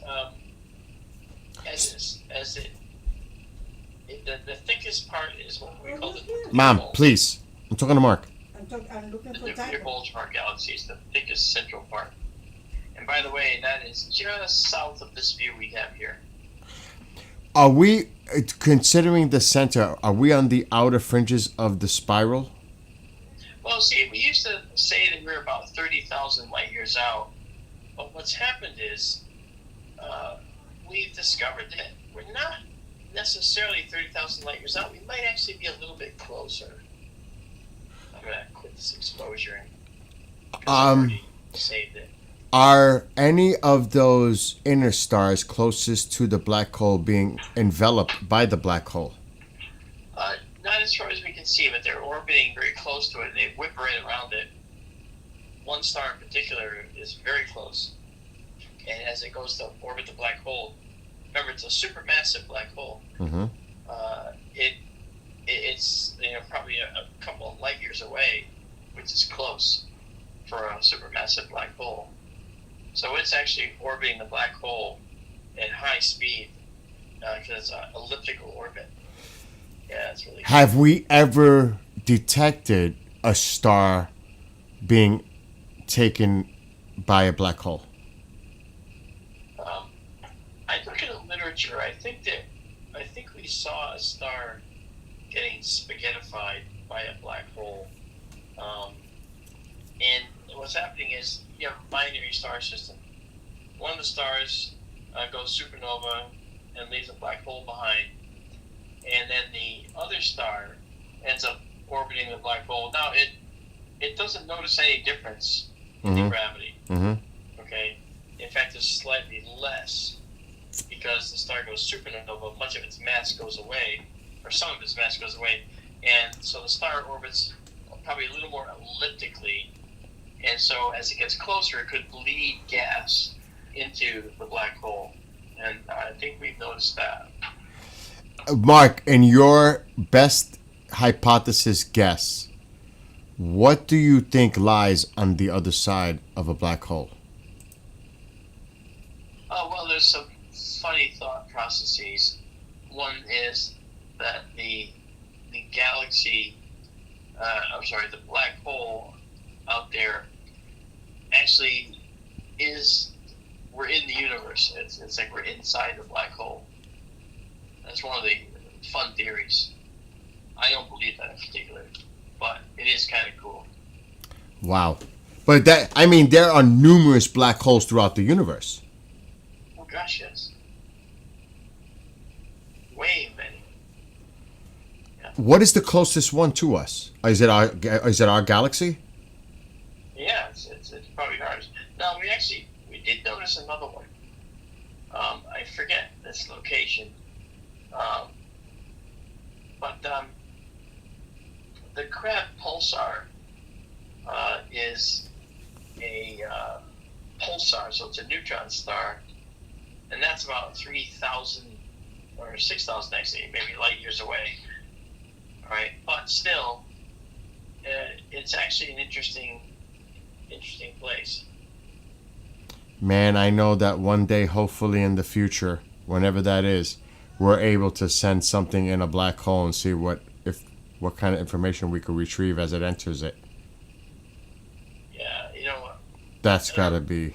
Remember the movie Interstellar? Yes.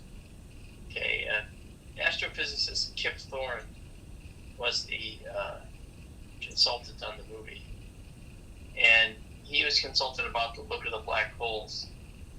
And I met with him. I sat with him for like 3 hours, and we talked about black holes and how they would actually look, and what might happen to you on a ship going into a black hole. And he talked about something that he discussed with Hawking, and Stephen Hawking and he had a disagreement. Kip Thorne said, as we enter the black hole, you might actually see yourself coming out of a hypothetical white hole, the opposite end, so data coming back out. And you might see yourself exiting this white hole before you actually entered the black hole.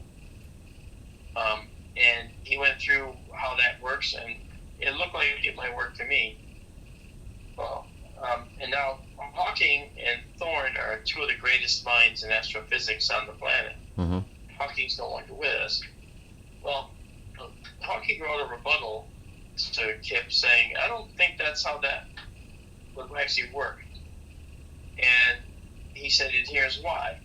And Thorne read Hawking's rebuttal, and he wrote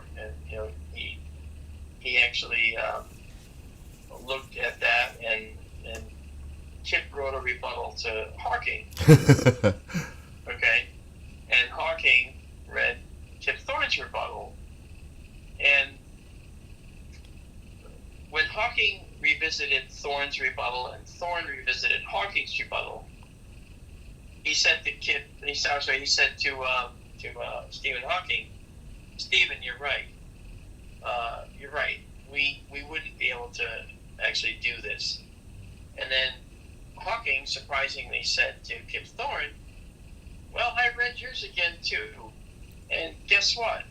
I think you're right. I think it would work this way. So they actually traded positions. Yeah.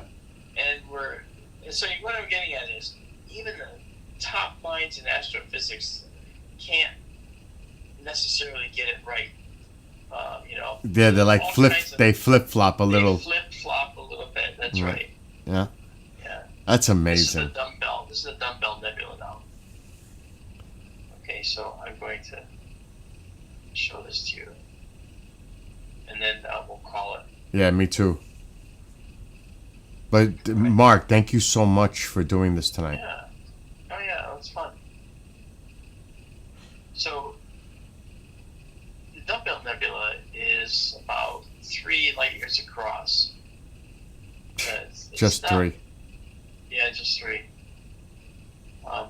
And when we zoom in on it, you can see that there's a star in the middle. That's the white dwarf I told you about. Mm-hmm. Except this is not just a photograph. This is a live view. Can you make that bigger? Yeah, I can zoom in more. On the Benson scope, the field of view is about like this. Maybe a little closer. Okay, yeah, the field of view is like that. So there's the white dwarf. Yep, right in the middle. Uh-huh. Yep. That's the star that sloughed off its outer layers.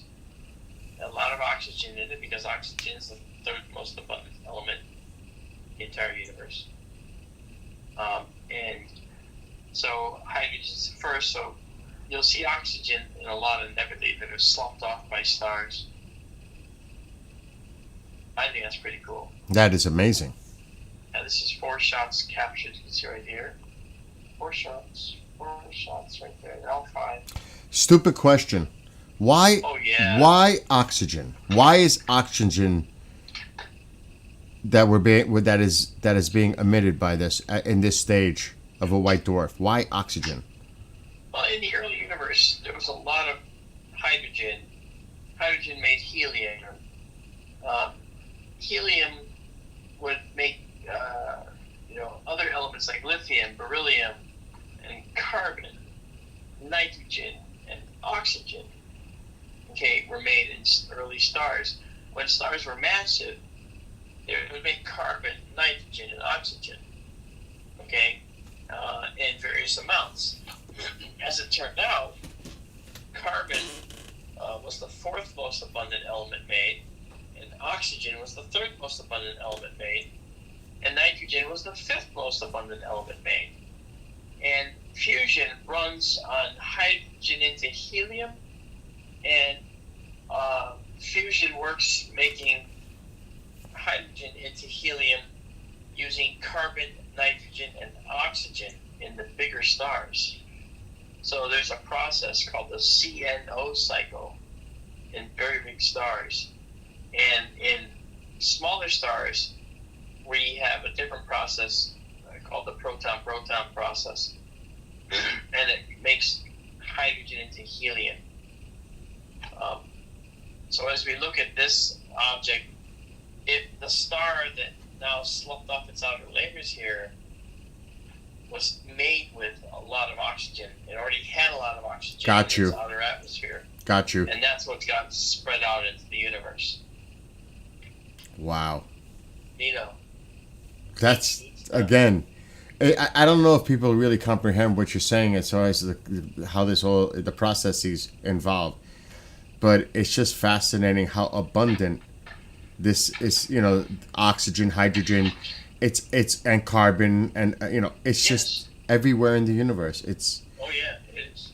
It's like it's very common, and that's why I would probably say because of that, life forms are probably carbon-based. Exactly. And I'm a carbon bigot. I've said that many times.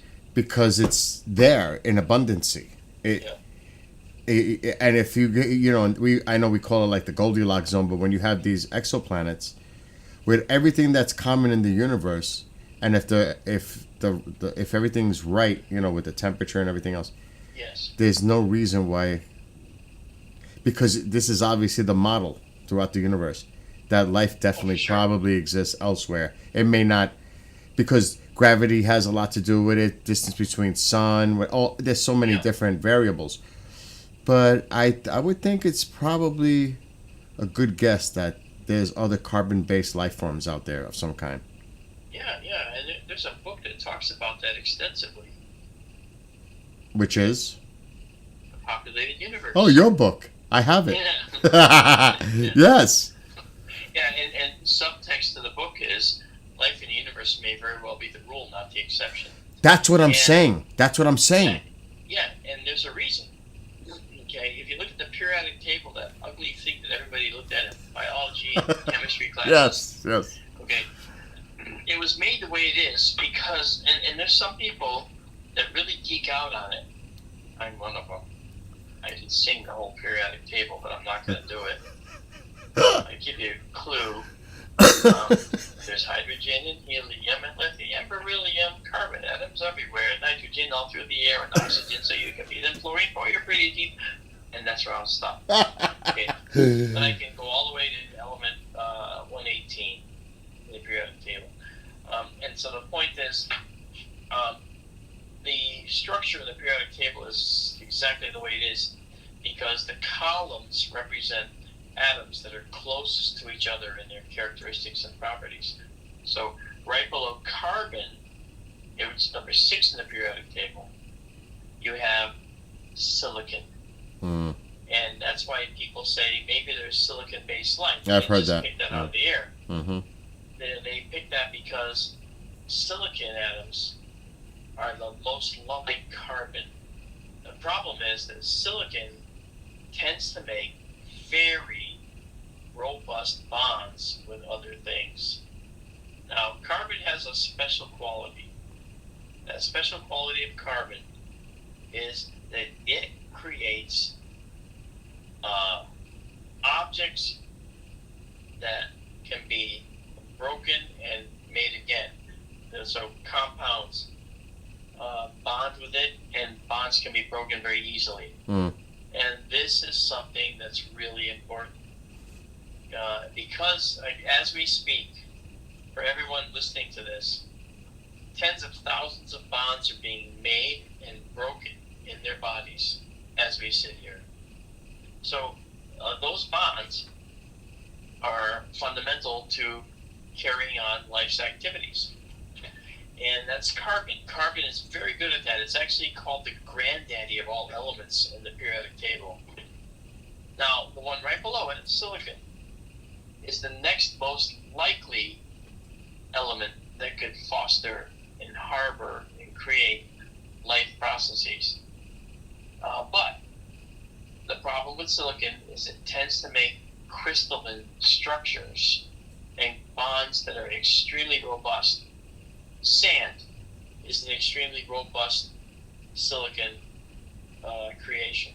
It's silicon dioxide. It's a silicon atom with 2 oxygen atoms. So what you can do to everybody listening, you can tell all your friends when you go to the beach that they're walking on mostly gas, because they are. Silicon atom is only 1, and you have an oxygen atom, which is 2. Right, right. So 2 parts, walking on mostly gas on the beach. Yeah, no. And it's a silly thing, but it's fun. But it's almost like H2O. That's correct. It's liquid. That's right. H2O is liquid, but it's a hydrogen atom.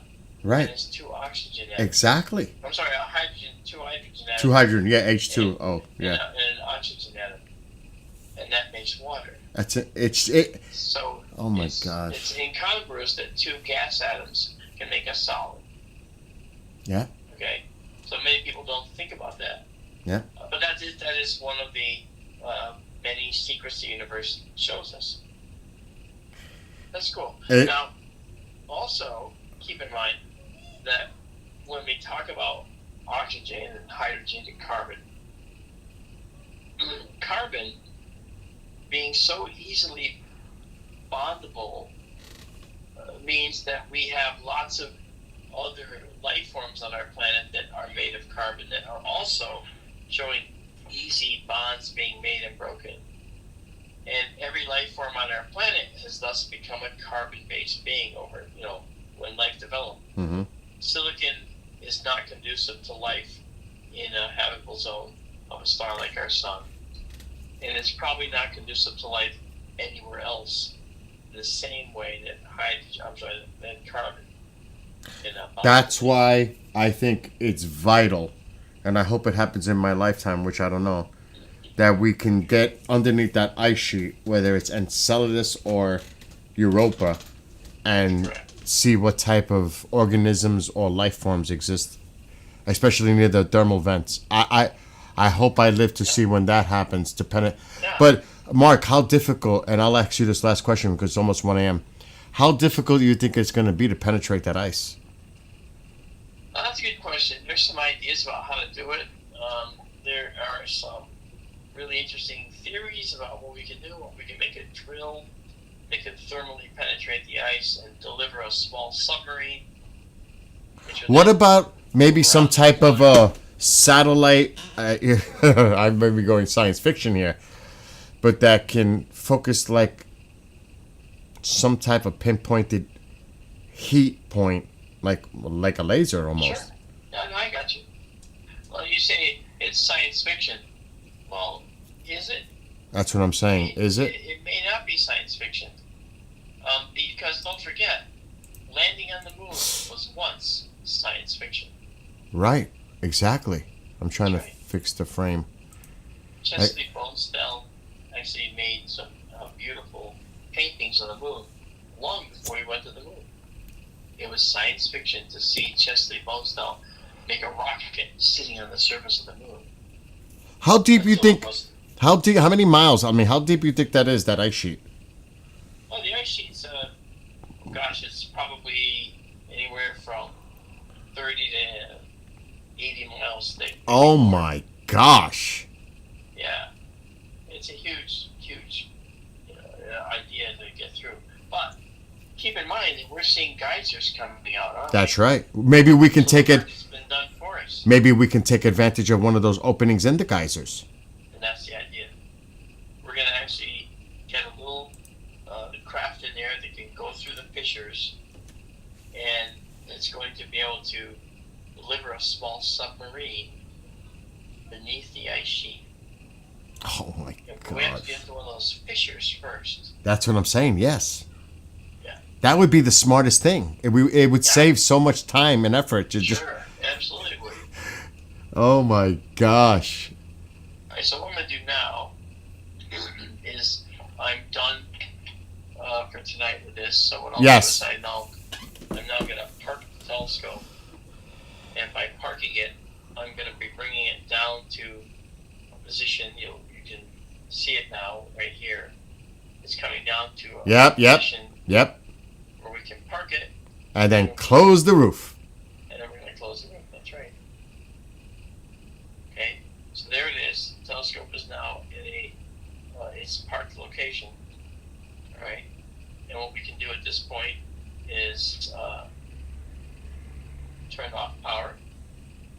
It's just amazing that you can do this from Connecticut and control this in Arizona. It's just amazing. Now what we're going to do is we're going to shut the roof. We're shutting the roof from Connecticut. There it goes. That's just amazing. I know, it's really crazy. Look at it. Here comes the roof. That's amazing. All right, so folks, there's a high likelihood that he's going to be streaming tomorrow night at 11 p.m. Eastern time. Well, actually, technically tonight. So make sure to tune in on the TubeU and the Kiki one and the Rumbler one if you want to tune in to watch. I'm saying it because we're on TikTok. And make sure to follow him on TikTok, Sky Tour Livestream, all one word. Keep up to date what he's doing. Check out the website, skytourlive.org. This is just a little preview, sample of what he does. So you're getting, to me, think of getting a free course in astronomy with, all the visuals involved and the information. This is a total educational experience. I can't emphasize that enough. And it's fun. It is fun. It's fun. If you love astronomy, this is like going to school and learning a course in astronomy for free. Oh, yeah, for free. But as I say, I've actually taught classes with this telescope. I say for free, but you can also help the cause.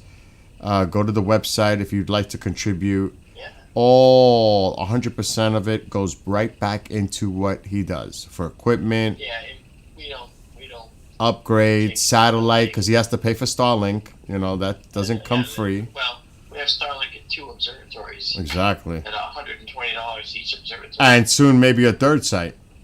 Yeah, and then we'll have that too. Oh, quick. Um, What's going on with the solar observatory there in Connecticut? Any update? What's going on with that? Yeah, I got the solar telescope, and I have to get the mount. The mount to follow. It's a special mount just for the sun. It's a cheap mount. It's actually $500 or $600 or so. And I would mount the telescope to that, put it under a cover, which I have to then make. And I have the actuators, which I bought with my own money. And it's going to pull the top off the solar observatory and put the top back on. Like today would have been a beautiful solar observation day. Yeah, very cool. So we'll keep. I'm assembling equipment, and then we're going to be building that. But we could always use help. Yes, agreed. No one gives away astronomy and science, and I think that it's high time they do, and that's why I do what I do. I agree with you 100%. Yeah. And I'll do whatever. Take a paycheck. I'll do everything I can to help. What are you doing right now? This is fantastic. Anyway, Mark, thank you so much for taking a few hours to be with all of us here. Yeah, that was wonderful. It was a lot of fun. And also you're going to be the guest with with the International UFO Bureau UFO Bureau. Yeah, that's on the 7th. next weekend. Yeah, that's the 7th. Mm-hmm. So I'll be seeing you there, and I'll be talking to you beforehand, of course. Sure. And again, thank you, Mark, for everything. Well, no, it's been a great time. I'm very, very happy to do this with you. All right. Have a great night, great morning, and I shall. And maybe if I have time, because I got to do the bureau tomorrow night, I'll stop by tomorrow night. Okay. All right, Mark. You have a great night. Good. All right. Thanks, Bill. Thank you too. Great. All righty. All right, guys. We'll see you later. Bye. Bye. Folks, this is what it's about.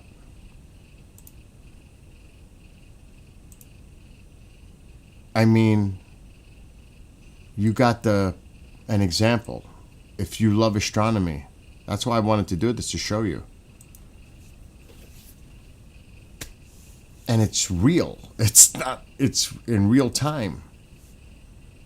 And because he's brilliant, a lot of the software, hardware he uses, he actually made upgrades on stuff that it makes it one of a kind. There are very few people on this planet from a home land-based telescope that has the capabilities that he has. He stands alone above and beyond what others are doing. That's just a fact. You've seen how beautiful those images are. It speaks for itself. So, that's why I emphasize, if you love astronomy, if you're interested in it, that's an educational course for free. People pay to go to school to take courses in astronomy. You're getting it right here. Well, maybe not right here, but on his platforms. And he's awesome. He's a dear friend. He's come. There's stories here that when he stayed over, this is a true story with Mark. He was speaking at Pine Bush. First of all, he was sitting at my table, my big table in the dining room, and my dog had a thing for him. I seen it happen. I was like, in slow motion, oh my gosh. My dog lifted his leg.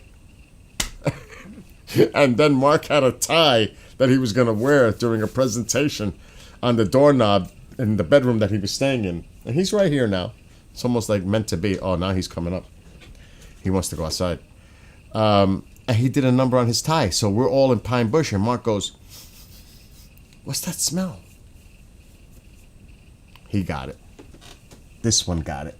This one right here. He got his tie. This one right here. I know what you want. You want to go out there, right? That's what you want. Of course he does.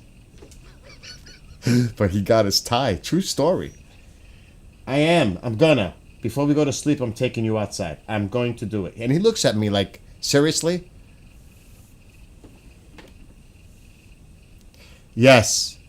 Ken, check out his channel. I'm on TikTok, so I have to say the TubeU. Just search Sky Tour Livestream. On the Rumbler channel, same thing. Sky Tour Livestream. On Kick, same thing. Or just go to his website, skytourlive.org. It has the portal, it has the channel links, everything is there. It's as easy as that. Just go to the website. Everything's there. The images that he was just showing are there now. It's automatically connected. He explained that. It goes right to his website. It's amazing. And not for nothing, he does great presentations at events. What he does here at Pine Bush, Contact in the Desert. Right now, he's been on so many TV programs, documentaries. He's doing The Proof Is Out There now. He's a big part of that on the History Channel. Marc is friends with Avi Loeb. Marc's known internationally. I mean, this guy is the real deal. So, like I said, that's why KJ, you got a question. What's your question? And I hope everybody, and you know what? It's also an appreciation for what he does for everybody else. He's trying to put this out to the public for those who want to learn. He's not getting paid for this. He's doing it because he loves it. It's his passion. He knew he wanted to be an astronomer since he was a little child. You have to hear the stories, how he actually did his bedroom like an exact model of the universe in his room. And he was like 10, I don't know what the age was, 7, 8, 10 years old. This guy's been involved with this since he was a little child. He knew he wanted to be an astronomer like since he was small. Tycho, I know. Within the past year, I've been getting into making music. If you're down, I could try to make a few of your songs so the voice isn't... I wouldn't mind that. I wouldn't mind you experimenting with my music. As long as there's no video associated with any crazy stuff, I'm good. Like last night, I was like, what? We'll have a talk. But I may need your help, KJ, to help Marc with TikTok. I really want to get Marc on TikTok. I need that TikTok audience. I really would love him to tap into the TikTok audience and get this guy, what he does, the astronomy, out to the TikTok audience. Definitely. Experiment with it. Do what you want. Listen, it's good to expand than stay narrow. It's good musically. I know we're going off on a different tangent. It's good to expand and experiment with different types of music. I do it all the time when I write. I just don't write one type of genre. I'm writing like all over the place. I am. He's like right here. He's not going to leave me alone until I take him out. He's just not going to leave me alone until I take him out. He's going to keep... And he's like trying to talk to me like... Look.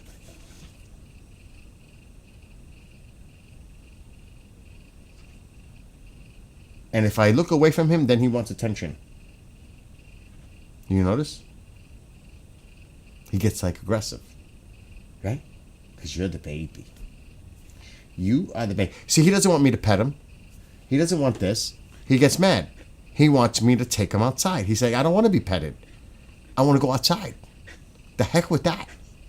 Right? You want to go out? Let's go. Now I got to take him. I got to take him outside. I got to take him outside right now. So, like I said, I hope you all enjoyed tonight. He's got to go. Yeah, he's got to go out. And I'm going to get off because I want this stream to be a standalone for Marc. So I'm going to end the stream on all the platforms because it is after 1 and I've been streaming since 9? But KJ will definitely talk about that. But you have my permission to access all the music if you want to. You have my permission to experiment with it. I'd be curious to see what you come up with. How's that? It's almost like a lot of my music, I wish I can get musicians to actually do it, like for real, and get rid of the AI part of it and make it like a real band and see what it comes out to sound like. That's the next step.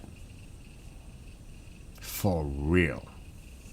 But I don't have time in my life to do things like that.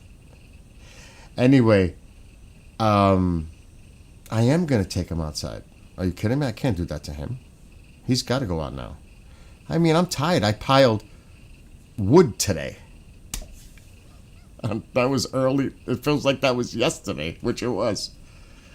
Yeah, right, Bob? You're a musician. Could you imagine all of us jamming? Oh, my gosh. That'd be pretty cool. You bring your Les Paul? I have a Les Paul. You've seen all my guitars. One day I'm going to take all my guitars out. Yeah, you know what? Like I said, because I'm tired. KJ, I may text you when I'm done with the dog. I may text you on TikTok. Yeah, you need your ready. because he's not going to stop. He's here again. I got to take him out. So I hope you all enjoyed that. Have a great night, great rest of your weekend. I'll be back sometime during the day tomorrow. I may go bike riding tomorrow, most likely, I hope. Love to everyone. Be well, be blessed, be safe. And I'll see all of you tomorrow. Yes, I piled wood this morning. And my only real witness was KJ. He actually said, oh, you weren't kidding. You really were getting the wood. And it was a big pile. And then I had to stack them all. Have a great night to Bob, everybody on the other chats, Astro, his wife, Fringe, James, Grandizer, Ken, make sure you check it out. Nick, I don't know if you're still there. Anybody that's there, anybody on TikTok. KJ, I'll be messaging you in a few. Don't go to sleep yet. All right, I'm going to end on TikTok first. So good night to those on TikTok. Have a great night. All right, TikTok is done. 2.6 thousand likes. That's nice. On TikTok. So people will appreciating it there. That's cool. I'm glad. I want to help Marc as much as I can. And now we're going to say good night to those on YouTube. I can say it now. On YouTube, Twitch, and Rumble, Facebook. So all of you have a wonderful morning, night, whatever it is. And I'll see everybody tomorrow.